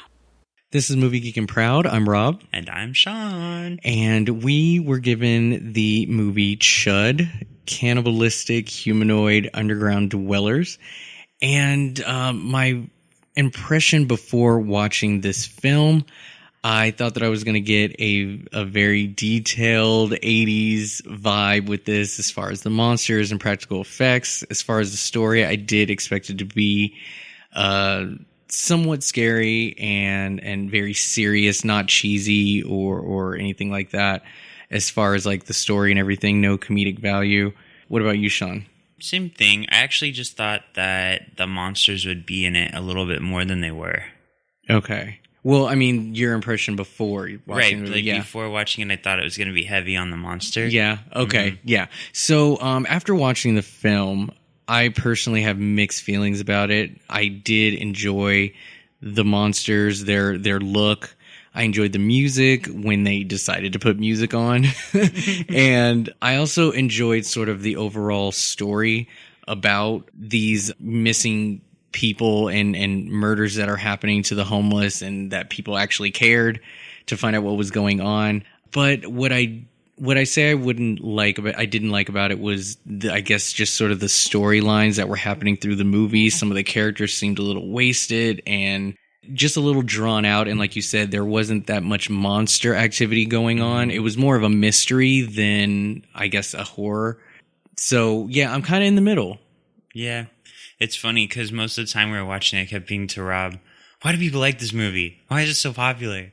But then I did start to like it towards the end when all the action started happening. Yeah. So I get it now, but yeah, it was a very slow burn through most of the movie. Yeah, I would say it's a little bit of a slow burn. Yeah, once the monster attacks happen, obviously a lot of it happened off screen, which is fine. I mean, that's due to just budget, I'm sure, but a lot of the makeup, the wounds and everything that we're showing, they were pretty cool. Mhm. I like that. So our next task was to recast the cast in this movie. We did pick some people that we saw throughout the film. So we'll start with John Hurd, who played George Cooper. Who did you pick for that, Sean? I knew this one right away from the way he looks and the way he talks. I chose John Corbett. Oh my God. Okay. John Corbett is awesome. I chose Paul Rudd. Oh, nice. Yeah. You just see him as like a normal Joe, taking photos, doing his thing. So, okay. For Daniel Stern, he played AJ the Reverend. Who did you cast for him? I wanted someone I know who can get a little bit crazy, and I decided to race swap. So I went with Lakeith Stanfield. Okay. Okay, cool. And he's cute. Yeah. The minute I saw Daniel Stern, I immediately knew who he was, or not who he was, but who I wanted to be cast because he looks exactly like Shaggy from Scooby-Doo. Oh, no. So I chose Matthew Lillard. He's a cutie too. But I think he'd be cool in this. And yeah, he can get a little crazy when he wants to. So if they gave him the same look, I'm down. Yeah, I can see it. All right. So Kim Greist. This is the girlfriend to John Hurt's character, Lauren Daniels. Who did you cast? I think you're going to like this one. Okay. I went with someone who I feel has similar acting power and the same kind of voice, and she's from one of the greatest horror sequels ever. Okay. I went with Patricia Arquette. Nice. I do like that one. That one's good. I like her. I kind of chose Paul Rudd's on-screen wife from one of his dramatic films, Leslie Mann. Oh, nice. Yeah. Mm-hmm. For Murphy, played by J.C. Quinn, who did you cast, Sean, for this? So I decided to invite some fish to the sausage fest of a movie. So I invited Katie Lotz, who plays the White Canary on Arrow. Oh. Sarah. Okay. I see. White Canary. So you mean from Legends? And yeah, she's on Legends now. Okay. I like her. She's cool. Mm-hmm. I did keep it male. And Murphy, I picked John Corbett. Oh. Yeah, we got the same guy, but yeah, just different character. Okay, and for Captain Bosch, who is played by Christopher Curry. Yes, that's right. Who did you pick? So I blame this on Black Klansman, but seeing him with that mustache, I chose Topher Grace. No, I like Topher Grace. Do you think he can get like super tough with his... I think so, because as I was watching it, I could picture him going through those same motions that Christopher Curry did. Okay. So I think he'd bring a similar energy. Okay. For Captain Bosch, I chose James Franco. Ooh, I like me some James. Well, he did play a role where he had a thick mustache, so I was just like, I'm going to pick him. Okay. Okay, so George Martin, who played Wilson, this is the guy who kind of messed everything up. Who did you cast for Wilson? All right, so I chose John Hurt. Not Hurd, Hurt. Okay, John Hurt. Okay. I know who that is. Yeah, he's a good actor. Mm-hmm. I wouldn't mind seeing him on screen again. So, all right. So I had 2 picks for this. Just as a little Easter egg for anyone who watched the original, I actually casted John Goodman.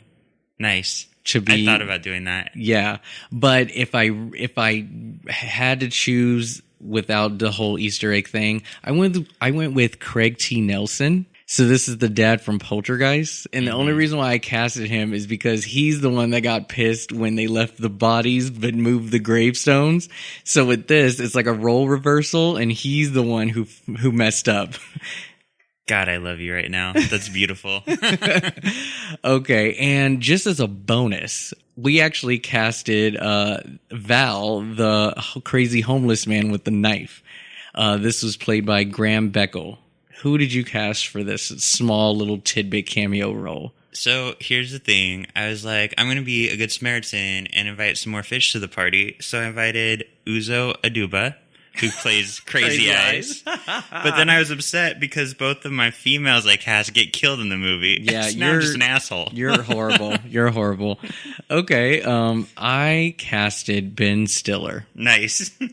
I just immediately saw him in that role when I saw him acting all crazy. So yeah, that is our cast for a remake of C.H.U.D, should they ever do it. If you have any interest in Movie Geek and Proud, you can find us on iTunes, SoundCloud, Podbean, Stitcher, any of your other favorite podcasts. And we're also on Twitter at MGNP Podcasts. Thank you. Hello, Saskatchewan! And neighboring Canadian territories. This is loosely based on movies. The podcast. What's up, Nick? I am Nick Walter. Yeah, there you are. I'm Justin. How are you? I'm great.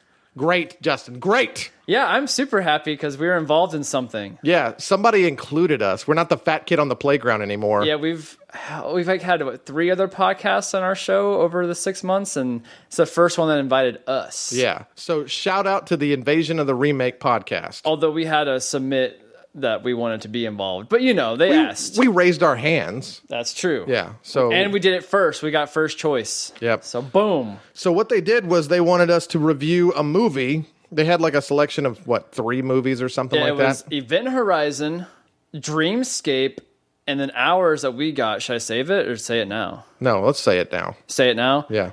C.H.U.D. And when I saw C.H.U.D, I was like, well, I don't like. I think I do that every afternoon. Oh, you're disgusting. Yep. I've never heard Stay of. regular. I've heard of C.H.U.D, but I've never seen C.H.U.D. I had never heard of it in my life. And then when we looked up the movie C.H.U.D, it stands for Cannibalistic Humanoid Underground Dwellers. And to my surprise, and then I was like, fuck. You're still going. Yeah. To my pleasant surprise, Daniel Stern was involved in this movie. Also, John Hurd.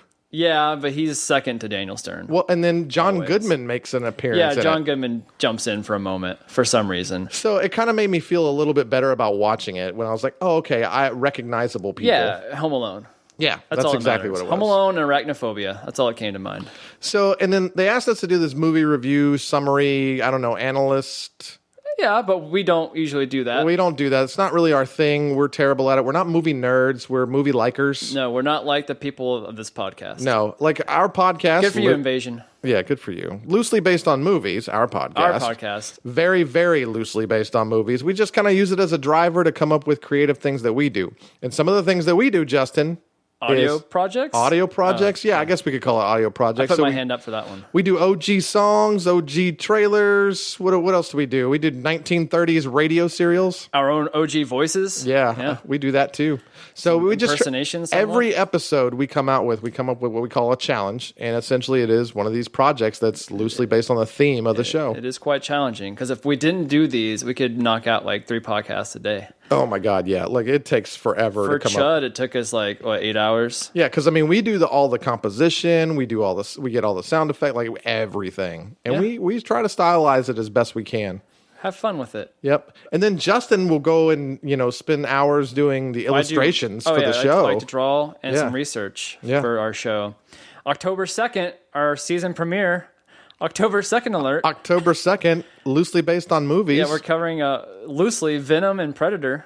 Check us out on iTunes. Subscribe. We're also on Twitter. Yeah, loosely based on movies at all those things. Facebook, Twitter. Yeah, care about us. Go review and rate us. So they did ask us to do a review. We watched it.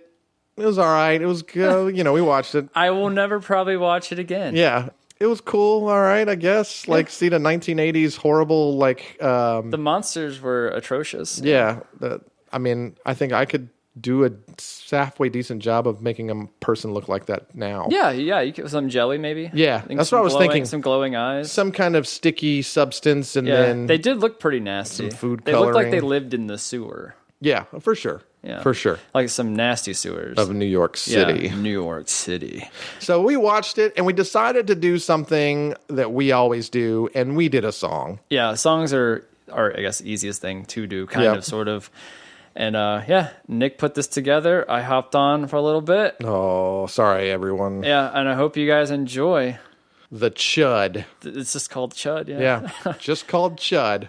So it took us, 3 weeks to put this together? I mean, we were in the middle of a hurricane. Kind of 3 weeks. I mean, I've probably hour-wise, 3 or 4 hours? Yeah, maybe. Well, yeah, something like that. I mean, having to write stuff down. Total time, music, all that kind of stuff, the composition. My edits and edits and edits, yeah. Actually, you did better this time. Yeah, I'm getting to that rap mode. Yeah, so it is a hip-hop track, FYI, but if you like what you hear, go and check out Loosely Based on Movies. And if you don't like what you hear, go and check us out anyway. And also tell your parents and your friends. And yes, tell your granddad. Yeah. We've had a lot of response from the over 50 crowd. Yeah. At Dragon Con, we recently went to, 25 people showed up. Yeah, we hosted a podcast panel at Dragon Con. It was 20. The largest sci-fi convention in the United States.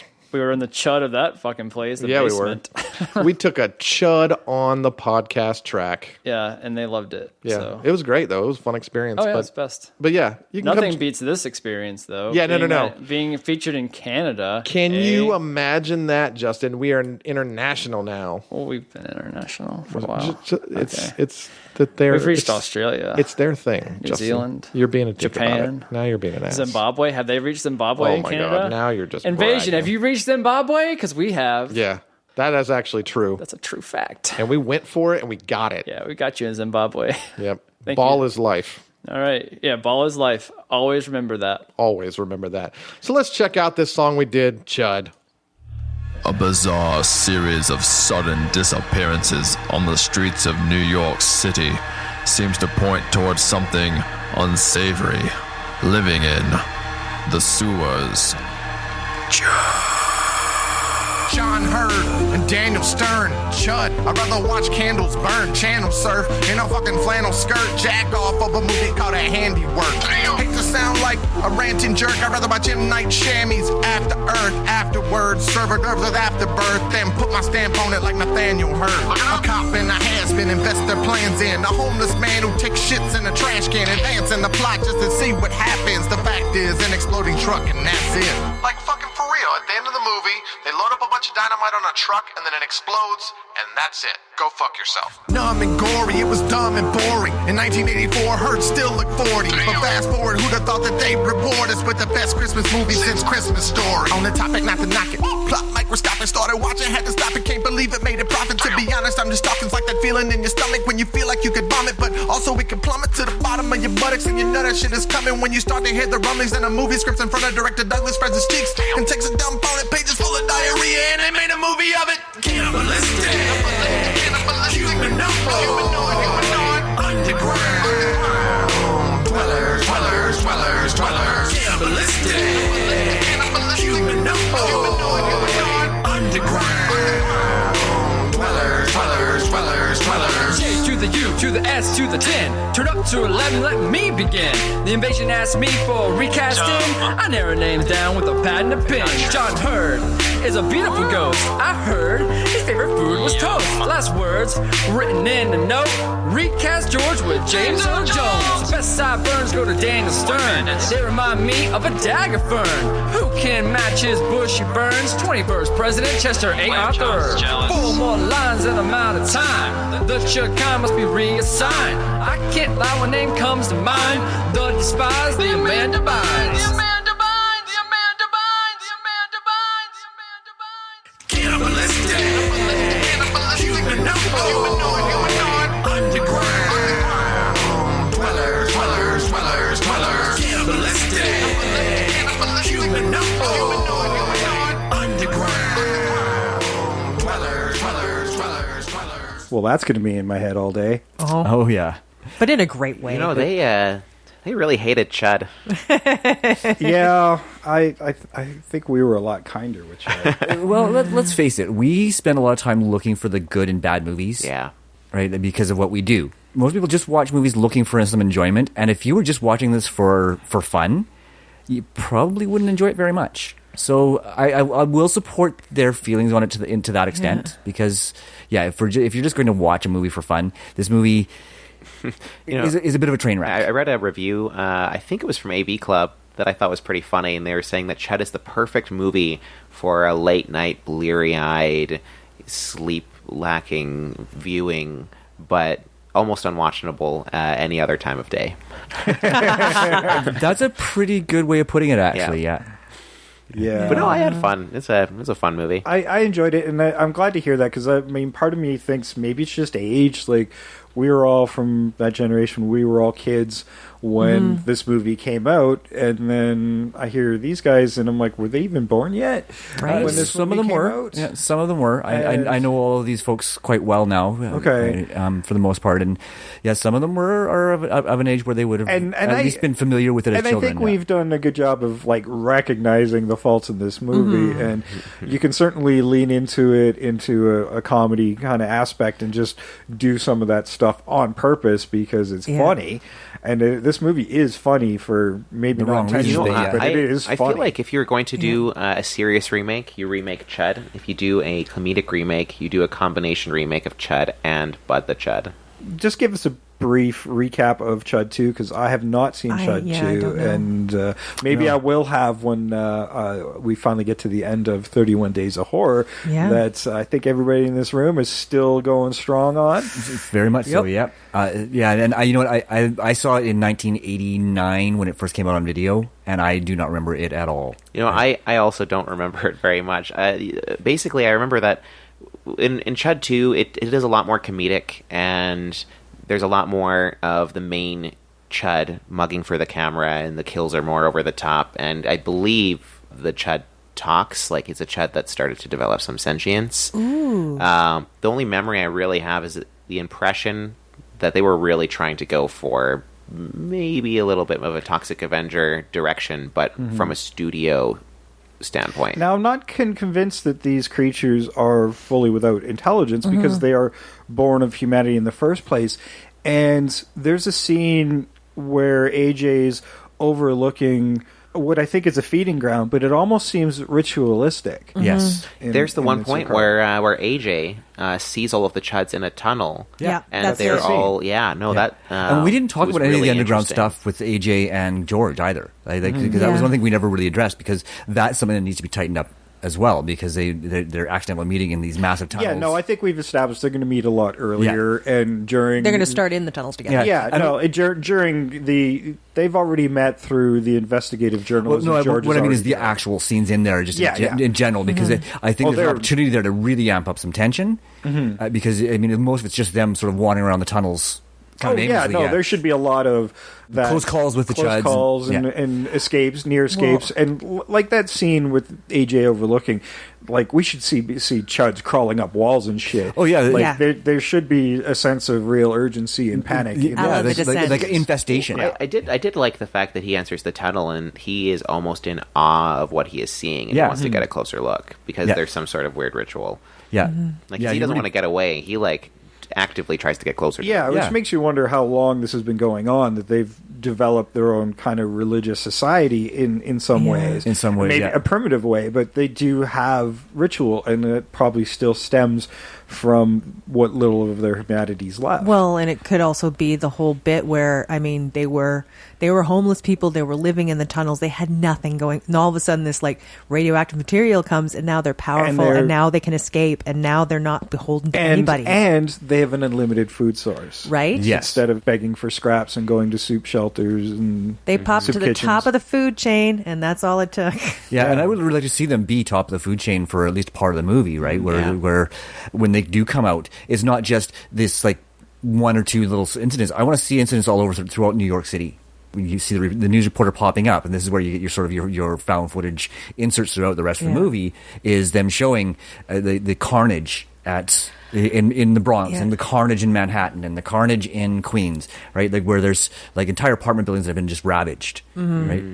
A restaurant where they came in and they ate every freaking patron in there. I love it's a restaurant. That's great. I did it on purpose. I think we've gone into splatter gore. You could also have bits too where there's all the parts where the government are trying to cover up. So, tragic building fire, everyone died, but it's because it was ravaged by C.H.U.D s. And so they burnt the building down. Yeah. But then there's the couple that they don't get to or whatever. And that's exactly, really play that up. You could really make the movie about control over the media for the public. That's got to be part of it, absolutely. That one news station that got a hold of some security tape footage that shows what's actually happening. Like, because you could have a bit where, you know, like an entire restaurant gets ravaged or whatever, and then the news could say, oh, you know, a deranged madman went into a restaurant and opened fire on everyone. Everyone died, and the police showed up, and that was it. But then you could have people finding evidence, like, you know, security cam footage, and saying, you know, that's not what happened. Or just people are like going, there were no gunshots. How did plays this into our work? end You know, too, right? someone turns up who was there, who escaped. Can we use some stock footage of the President of the United States? Mr. President, do you know what's happening in New York? Because this is your hometown. It's fake news. Fake news. My tower's okay. So, by the way, I just to refresh my memory, I googled the plot of C.H.U.D 2, Bud the C.H.U.D, real quick.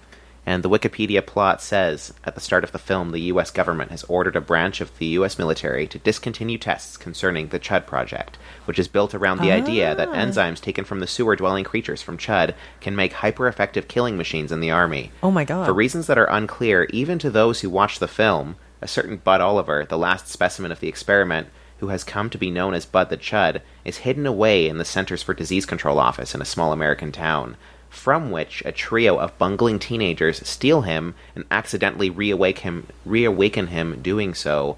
Bud escapes and begins to forge an army of C.H.U.Ds. We were almost on the right track there. Yeah, I mean, maybe just partly that was because I remembered the movie from 20 years ago. Yeah.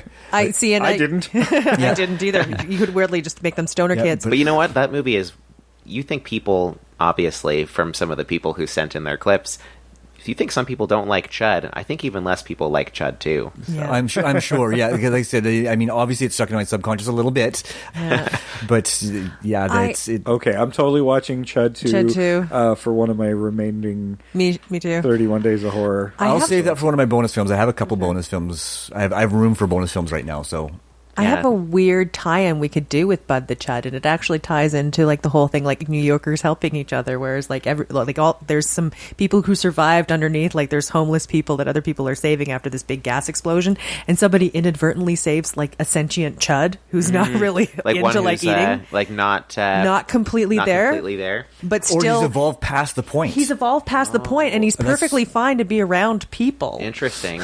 Like, there's all of these different stages that are all horrible, but then, you know, maybe the final one, some people think is the next stage in human evolution or something. Yeah. They evolve to the point where they're actually superior to human and really, truly at the top of the food chain. And this C.H.U.D tells them, like, everything that happened, and, like, the C.H.U.D, like, protects this little family. I don't know, just...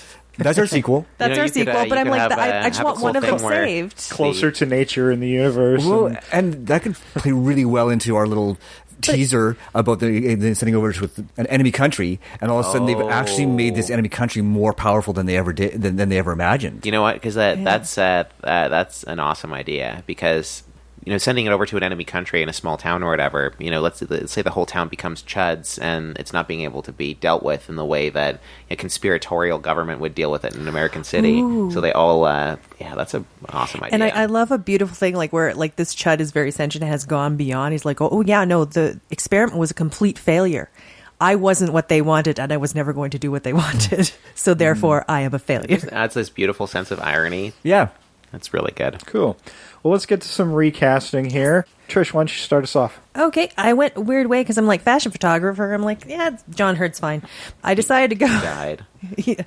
I know he died, but I'm like he's fine in that. But I went just sort of a different way. I just go with I go with last names now and just do what I want. So Cooper is now Sarah Paulson. I love her. I think she should anchor a movie. And then so Daniels, I know she's been in Suicide Squad. She's not great, but I want to see her do something good. I know she can play up the camp factor. Who? And she is a model, Cara Delevingne. Oh, yeah, Cara Delevingne is great. She could be a model. Mm-hmm. And then I have Bosch. I did William Jackson Harper from The Good Place, who I love. And then Chief O'Brien, I was going to go, I couldn't figure out who I want there. I had in a real place with like John Hurd or Daniel Stern.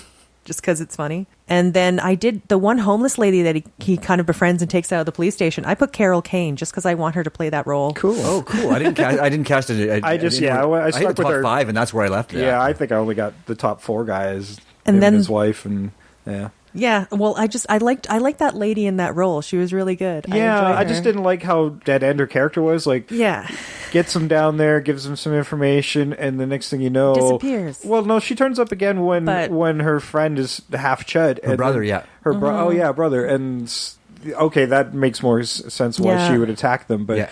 I mean, this was a friend that she attacked as well. So Yeah. it's a little weird. And that she he'd would, already eaten their bodyguard. Yeah, like I think it's Yuli was his Yeah. name. Yeah, the simple bodyguard who Yeah. didn't Yeah. know. I was so sad when he died.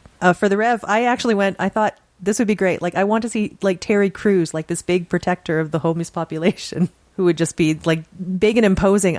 Because Daniel Stern was kind of spindly and tweaky. I wanted somebody a little bit more imposing in that role. what if these were the homeless people from John Wick, too? Ooh.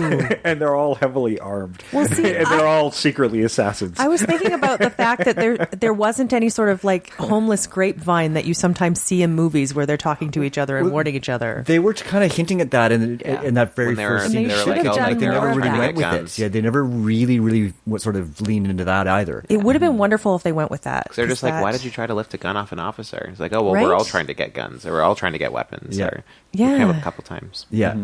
And they should have done that. Okay, and then because I had everybody sort of blended in after this, so I have the commissioner and just government guy. The commissioner, I had Dirk Blocker from Brooklyn Nine-Nine, because that also puts into the comedy.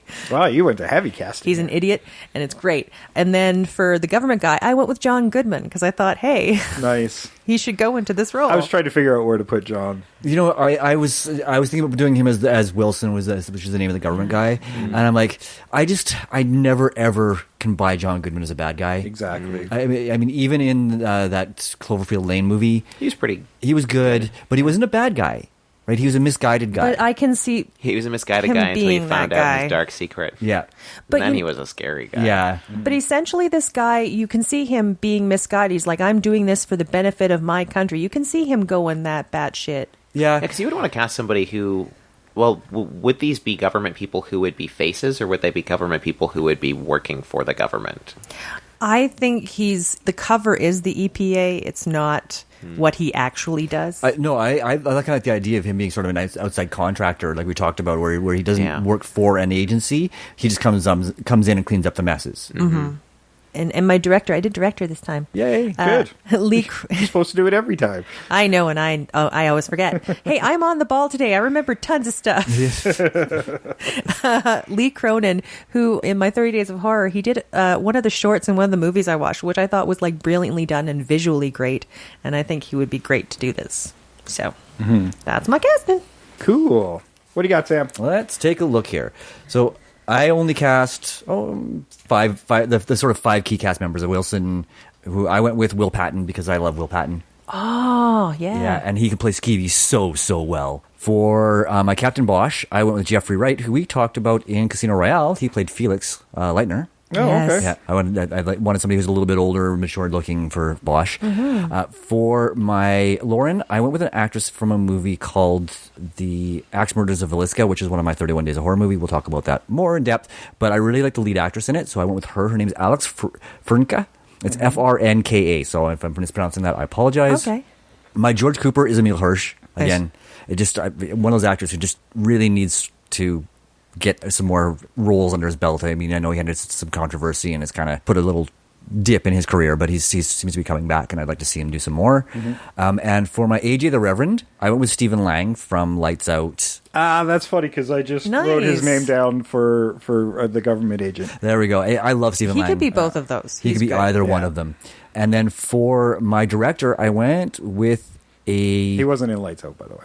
Yes, he was. You're thinking of Don't Breathe. Don't Breathe. Don't Breathe. Sorry. Yes. Other way. Yes. Sorry. And also in our Manhunter episode. And you got. I need to correct you from last week when we were talking about. No, it was the week before, I do believe. There was a quote I did for The Omen, Son of a Motherless Goat. It was actually Three Amigos. Yes. And that was corrected by a listener on YouTube. Now I hear it. I saw that this morning Now too. I hear it. Yeah.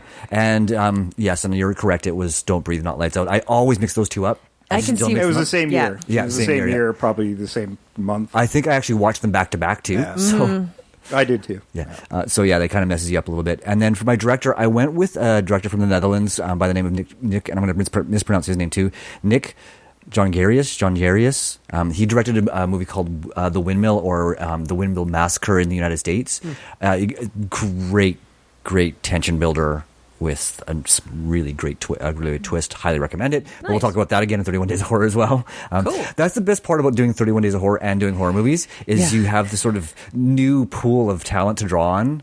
And there's a little less research required to find somebody who's going to fit into what your vision is. I'm really enjoying that. The directors especially, I found it easier because I'm like, oh, wait, yeah, I liked what he did there, and that's sort of what I want to see. Yeah. So that's... Yeah, initially I was thinking horror comedy in that kind of Gremlins vein, and somebody's kind of already tackled something similar was Joe Cornish from Attack the Block. So that's who I picked, and his star of that movie, I made the star of this movie. Nice. For my George, I went with John Boyega because we need some diversity in here, and he's a great lead actor, I think. Oh, Attack the Block is great. Yeah. For his wife, I went with Lily Simmons. You can see her on The Purge right now, the television series, and very model-esque looks. So if we keep her as a model, she's perfect. For my AJ, I went with Alan Tudyk. Oh, yeah. Can you see it? It's funny because he was on my list. For comedy, absolutely. Yeah. For my Captain Bosch, I still wanted somebody who was a little more seasoned, veteran kind of cop. And I went with Frank Grillo, also from the Purge movies. And he was Crossbones in the Captain America movies as well. And for the government guy, I said Stephen Lang. So... because, he plays evil military dudes rather well. He does. He just plays evil really well. Speaking of which, I can see why you probably get Lights Out and Don't Breathe mixed up. Because Don't Breathe, there's a significant portion with Lights Out in it. Yes. And I think I know that's why, because I can see how that would flip. Well, and they're both two-word titles. They both came out the same year. They were both part of that same... Happen in the Dark. Yeah, Happen in the Dark. I just mixed them up. And I know it's Don't Breathe because I like that one better. So I... Yep. Turkey baster. Speaking of Don't Breathe, was actually thinking that for a director for this movie, or someone who would be really good for the kind of vision I have for my remake would be Fede Alvarez. Yeah, and with that splatter gore stuff we were starting to talk about, he would definitely... He came to mind as well. And I was also thinking Alexandre Aja from our Piranha episode. Because I was thinking... Because he's good at balancing gore and comedy. Because with Fede Alvarez specifically, we've seen from his Evil Dead remake that he can do really good gore and really good visceral type stuff, but we've also seen from Don't Breathe that he is also really good at handling suspense, and he's a really good visual storyteller. And he's really good at taking a very well-revered film and still showing it respect, but still giving you something new. Yeah, absolutely. Yes. And I know that he's been wanting to branch off and do like other creature type stuff, and I think that this would be a really good fit for him. I agree. Now for my cast, for my George Cooper, I kind of had Jake Gyllenhaal in mind.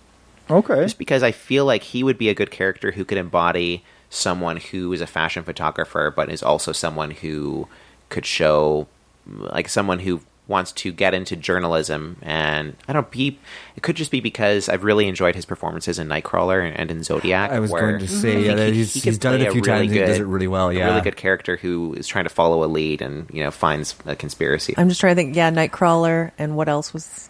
So I was actually thinking for George Cooper's girlfriend, looked it up, Lauren Daniels, because it's Fede Alvarez and because she's been in his movie so far, and I adore her as an actress. Jane Levy. Nice. She's also phenomenal in Castle Rock, the TV show. Okay. Oh, yeah. Stephen King TV show. I haven't watched any of that yet. Really good.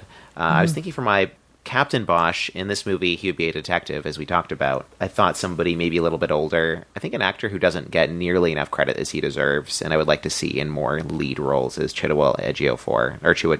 Oh, yeah, he's great. He's really good. I think he could really play someone really well who is maybe an older detective who, I don't know, is being bogged down by stuff that he can't do. But zero tolerance for bullshit kind of cop. Yeah, I think I could really buy him in that kind of role. But he's also can get that world weary, I've been through so much shit. Yeah. And, you look at his IMDb, and he is in so many movies, but he's always just a small part in a lot of them. And even the movies he kind of features in, he's always great, but I feel like I haven't seen him really lead something in a really significant way, and I would really love to. Kinky Boots. Oh, yeah. I haven't seen it. Watch Kinky Boots. Oh, that's excellent. Yeah, it is excellent. Yes. No, I'll have to add that to my list. So I was thinking for my Reverend character, I did really like Trisha's idea about how he maybe makes sense as an older character, but I also like the idea that he's a character who's maybe has a past, who's maybe changed his ways and is now trying to help homeless people. And I think that a good actor for that would be Scott Glenn. Oh, nice. Who is also in Castle Rock, And but he's great. he's phenomenal in everything as well. He's an actor Yeah. where he's not in nearly enough, and I really loved him in Leftovers as well. And so I also have a couple additional choices. So for Murphy, who, as we talked about, would be like a deep throat type character and like someone who is kind of, trying to give the information. I thought like Brad Dourif would be fun in that kind of role. It's funny. Brad Dourif was on my short list for casting as well. Oh, yeah? Yeah. But I for him, Stephen Lang and Brad Dourif, they bring a very similar sensibility to me. Yeah. Right. So that's why I went with Stephen Lang, because I've seen him actively working lately. So yeah. So actually, so my choice of Brad Dourif plays directly into my next choice. I thought Brad Dourif would be a good character or a good actor because he would be a character where you wouldn't be sure where you would stand with him and whether or not he can be trusted, versus the character who eats the nickel or who eats the quarter. In this version, he'd be someone who would be working with the government as basically as an undercover police officer in the force to try to make sure that it's not uncovered. And in that role, I was kind of wanting Kyle MacLachlan, who is really good at playing like a character who you really like, but he also has some serious acting chops. Yeah. He could play, so kind of play He counter could eat to a each quarter other. with the best of them. Oh, Yes. yeah. Oh,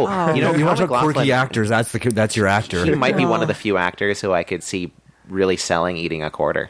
Oh, and the one where he's because like when in Twin Peaks, he could be even the good guy, but you're still so off balance when you watch him. Yeah, and with the newest Twin Peaks, he does a good job of, spoiler alert, a little bit. He kind of plays a villain version of himself, and he's really good as that. And it'd be good. A character who you usually really like and trust, Kyle MacLachlan, kind of being a villain and a person who you maybe wouldn't necessarily trust being the guy who's right. And then one final choice for any person involved with the government. I just want to throw Malcolm McDowell in there. Okay. Yeah, I like your cast. Yeah, and Malcolm McDowell, he'd do it for sure. He's been doing everything thrown out his way. Yeah. He's Sometimes you just got to close the set so he doesn't show up. Like, Malcolm McDowell, he could be the guy who runs, he's supposed to be you need security. He could be the guy who works professionally to cover up government mistakes. Malcolm McDowell could always be in a villain role. See, I could see him as also one of the scientists who started the C.H.U.D program and wants to see what they can do. Oh, yeah, I absolutely. could totally buy him in that role. Yeah. Oh. Yeah, he failed as a psychologist over in the Rob Zombie movies, so we're going to have to move him into some science. Hey, also fun little tidbit. I was reading on Wikipedia, so take that how you will. Apparently in 2007, Rob Zombie was briefly attached to a remake of C.H.U.D. Whoa. But it never went anywhere. Oh. I don't think that's a good fit. I think that's a good thing. I have to concur with you. Again, is like I said last week, Thanks. I don't know why Rob Zombie's never been attached to a remake of Texas Chainsaw Massacre. See, that's a fit. Seems like a natural fit. Yeah. Of any remake that he could be doing, that would have been the one. Hey, you haven't seen movies that came out past the year 2000? Okay, so here's 3 horror movies for you: C.H.U.D, Halloween, and Texas Chainsaw Massacre. Which one of these was made? Which one of these was he attached to? And which one has he never been attached to? Director Rob Zombie. Very interesting, yeah. But odd. Yeah, but no on the C.H.U.D, yes on Texas Chainsaw, and on Halloween. Fair. Some people want to wipe it out of existence, and then they went too far recently by wiping everything out of existence except for the first one. Yeah. Yeah. But I don't know. I still want to see it. What kind of commentary is that? Oh, I want to see it too, but what kind of commentary is that about the entire franchise? They've done it multiple times already. Well, yeah, and he even wiped out his own sequel. Yeah. Right, which clearly says that he had done that. Looking back on it, it's like, this isn't a good movie. I know that I was reading earlier that one of the main reasons they wanted to wipe out also too was because Danny McBride. So one of the things I was reading earlier about why they wiped out 2 was Danny McBride was saying that he's not Laurie's sister, so Michael's not coming after him. So why would he be scared of Michael? So Michael is much scarier as a character where he's a killer who kills indiscriminately versus somebody who kills because of a bloodline or because of any other reason. And that was the entire reason they wiped out the second one. And that makes a certain amount of sense. Mm-hmm. Right? It does make a certain amount of sense. And I mean, like, wiping out stuff, I mean, I don't know, reboots. They've rebooted a lot of stuff that wipes out a lot of stuff. Oh, like, sure. I mean, Yeah. Spider-Man twice.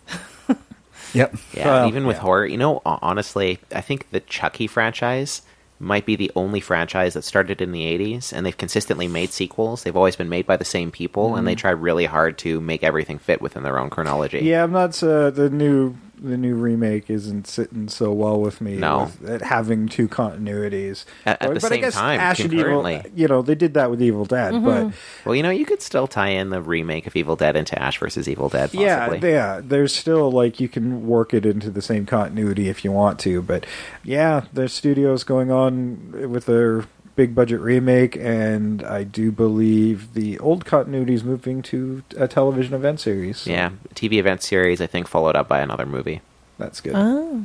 If they're as much fun as that last one was, I'm all on board. Yeah, and it's baffling because they've gotten even better, and they're no longer getting theatrical releases. So I don't know. It is a little disappointing because they've kind of come full circle. They've gone from really dark and scary to really campy, back to kind of dark and scary with just enough camp for them to be fun. Yeah, they're showing now with it and Halloween having, as of this recording, just had its opening weekend, and the huge box office that these R-rated horror movies are bringing in now. Yeah. Yep. So Perfect time for Chud.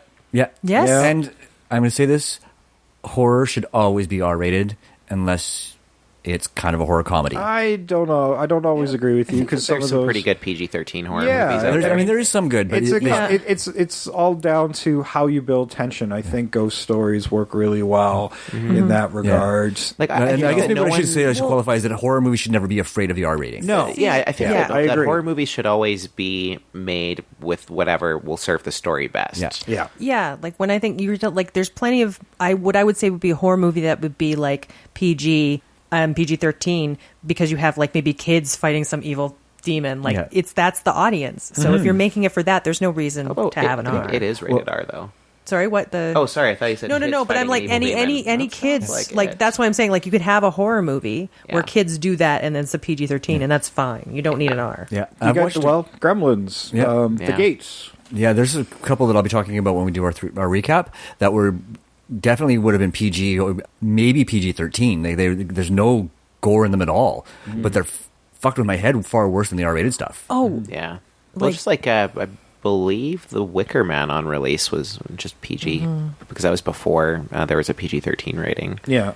I mean, we talked last week when Tobe, not Toby, or Toby, not Tobe, the original Texas Chainsaw Massacre, very little blood. He thought he was going to get a PG-13 rating, and he still had it edited down from the X to an R before he gave up. Well, and it's still very effectively disturbing. Yeah. Because you're in a lot of the stuff, you look at where he cuts away and how he's angled that. I'm not seeing anything, but my brain filling in a lot of those blanks. That's all you need. That's why I think some of the Chud, I know we can lean to the gore in this remake, but I want some of it where I don't see anything and my mind just goes bonkers, just at the beginning, right? Yeah, I like the idea of something just getting pulled into the dark. Yeah, right? Or somebody just getting pulled into the dark, and then a scream, and then it's done. That's terrifying. It's far more effective than the really graphic horror sometimes. Yeah, I think Chud would really be a movie where you start off and then you get more gory and more into it the further along it gets. And that's what good horror typically does. Yeah, right. I mean, you talked about the Evil Dead remake, right? I mean, it doesn't start off gory, but it gets gorier as it proceeds. Yeah. When you mentioned the Evil Dead remake, and I'm going, okay, so what's our blood budget on this Chud remake? Because that one was huge. Yeah. All right. Well, that's about time. We got to close this sucker out. We could probably talk a little bit more about this for sure, but we got lots more horror coming up yet. We got 31 Days of Horror. We got those specials coming up in November, and we'll do some more horror stuff in between as well. So we're not quite done yet. Once we get through 31 Days of Horror, we will gently close the door on the horror for now, but don't worry, we'll trickle it out throughout the year. We will not make you wait another year for more horror, because we love it too, and we can't make ourselves wait that long. That's right. Like every good horror monster or property, it always seems to come back somehow. That's right. We wake up just right before the end, the final jump scare. Yeah, exactly. Just when you're lulled into a sense of security, that you're just remaking romantic comedies for a few weeks. So the horror hits you out of nowhere. Yeah, and romantic comedies, it's going to be a while still, I think, before you see any of these on the show. You know what? There's some that could be done. Honestly, we could make them good. Well, we tried once. And we did. We made it what it should have been, which was a horror movie. We can't help ourselves. But we can do. But I have no doubt. Eventually, one day, we will get a romantic comedy, and we will make a good romantic comedy. That is what I think we can do. Maybe. I actually just saw a really good romantic horror movie, but we'll talk about that in 31 Days of Horror. Nice. Now, okay, our gentle invaders, our lovely horror-loving invaders, before you go in the basement and lock off all the sewer grates, go follow us on Twitter. We are at Invasion Remake on Twitter. We're also Invasion of the Remake on Facebook and Instagram, and Invasion of the Remake at gmail.com if you want to send us an email, your questions, your comments, your requests. We haven't had a good fan challenge in a while, so get creative. If there's a really unique movie you want us to take a look at and maybe polish back up into something really cool as a fan challenge, we're certainly open to that. You know, share us out on your social media, on your Facebook walls and your Twitter walls and whatever other social media walls you've got. Go have yourself a good old discussion on Discord. I don't know. I can't keep up with all these things. It's getting really tricky. It's too much. You know, during your Let's Play, playing whatever video game you're going to play on Twitch, throw on the episode in the background, let people know what it is. That's right. Oh, that's a very good idea. You know, throw us up while you're playing video games on Twitch. People are like, hey, what are you listening to while you're Dismembering zombies. Oh, yeah, or just playing Spider-Man. Yeah. I don't care. You know, Spider-Man's a good game. Yep. Go on Twitch and listen to us, and that's a good idea. I knew we invited you for some reason. Yay! We need the youngster to help us with this stuff. Yeah. What is Twitch? These children with their Twitches and their Hulus and their Instagrams, wandering about the internets. Willy-nilly. Yeah, The interwebs. stick it up your Hulu. Make sure you tell your friends how to find the show. We're a ton of different places. We're on iTunes, Apple Podcasts, Google Play Music, Stitcher, TuneIn Radio, Player FM, iHeartRadio, Audio Boom, and Frickin' YouTube. YouTube. Go Homer Simpson. Yeah, we're over there. We're over there on the YouTube. YouTube is our chud. I'm told that not all the episodes are on YouTube, though. That is correct. Sometimes YouTube has a problem with those movie trailers. Which you get from YouTube. Yes. And we get some interesting traffic on there. You know, make sure you read the description on our YouTube episodes because we are not the movie. Yeah, of course, the guys who are mistaking us for the movie aren't listening to this. So. That's unfortunate because it should be. Wait a second. The length matches up with around what C.H.U.D should be. Why isn't this C.H.U.D the full movie? I know. But I'm always amused by not the movie. It's just a bunch of people talking. Those I never get tired of erasing those. Yes. Yeah. You should leave them up. That way people read it. Oh, it's not the movie? Then that should just be your new tagline. Invasion of the Remake, not the movie. Just a bunch of people talking. Oh, that is so going on Twitter this week. Invasion of the Remake, not the movie. Just a bunch of people talking. Yeah. We should add, if you're on YouTube, not the movie. Write that down on a t-shirt list. Yes. Put it on the t-shirt list for sure. That's Invasion it. of the Remake, we are not the movie. All right. Well, I'd like to thank Sean from What Does It Matter podcast and Melissa from Brook Reading podcast, as well as Rob and Sean from Movie Geek and Proud, and Nick and Justin from Loosely Based on Movies for all their segments that they submitted for our C.H.U.D episode as part of All the Horror Month that is going on with a bunch of different podcasts. Please go check it out. They are at All the Horror 18 on Twitter to follow what all the episodes are that are dropping for October. This is the second last one, but you can always play catch up. And also check out the hashtag All the Horror on Twitter as well. You can check out, get a sneak peek at what Sam and I have been watching for our 31 Days of Horror on our own Twitter feeds. I'm at jbishop616. And I'm at StepSamS. And Trish isn't doing anything on her Twitter. I know. But she's at Little Trishy. Hello, Trishy. I set it up years ago and have done nothing with it. You have a lot of notifications. This month you do for sure. I think really? once a Do year people hate me? I make a Twitter post saying, you know what, I'm going to do Twitter this time.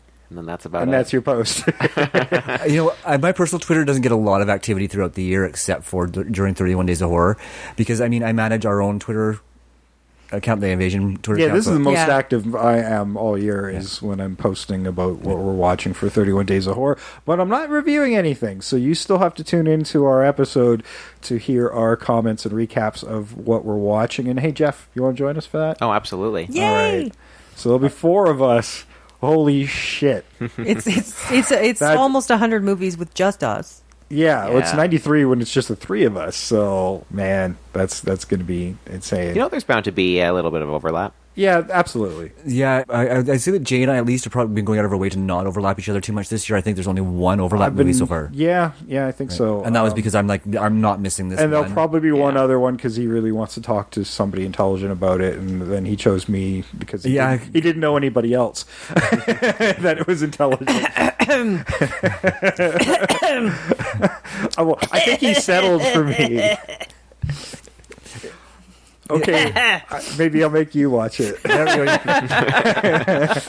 You know what? Maybe Jeff's already watched it. We'll see. We'll see. We'll talk about it. We'll talk because I don't want to spoil everything. Exactly. Yeah. Unless you're watching our Twitter feed, then you already know what the hell I'm talking about.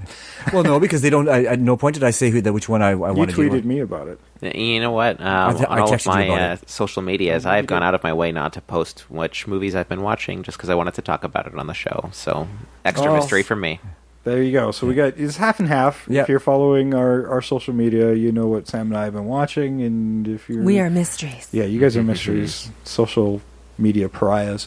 Yeah, other than on Instagram, No, that's the only thing I really do a lot on. You're chuds of social media. I'm a social media hermit. That's just what I am. I'm like, social media is like, I'm the antithesis of social media. Yeah, until you get pissed off about something, then it's like this long post on Facebook thing disappears for 2 weeks. Oh, yeah, I get pissed off so easy. That's why I don't do it. I can't handle that level of rage all the time.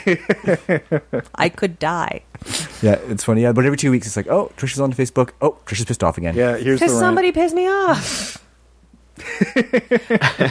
But I'm generally okay to be around other than that. That's why I don't do it. See, online I'm angry. Here I'm great. Okay, good. Yeah, I was afraid Sam was starting to trigger you. No. You know, this is, I have to say, guys, every week, this is the thing I look forward to the most. I talk to you guys. I talk to our audience.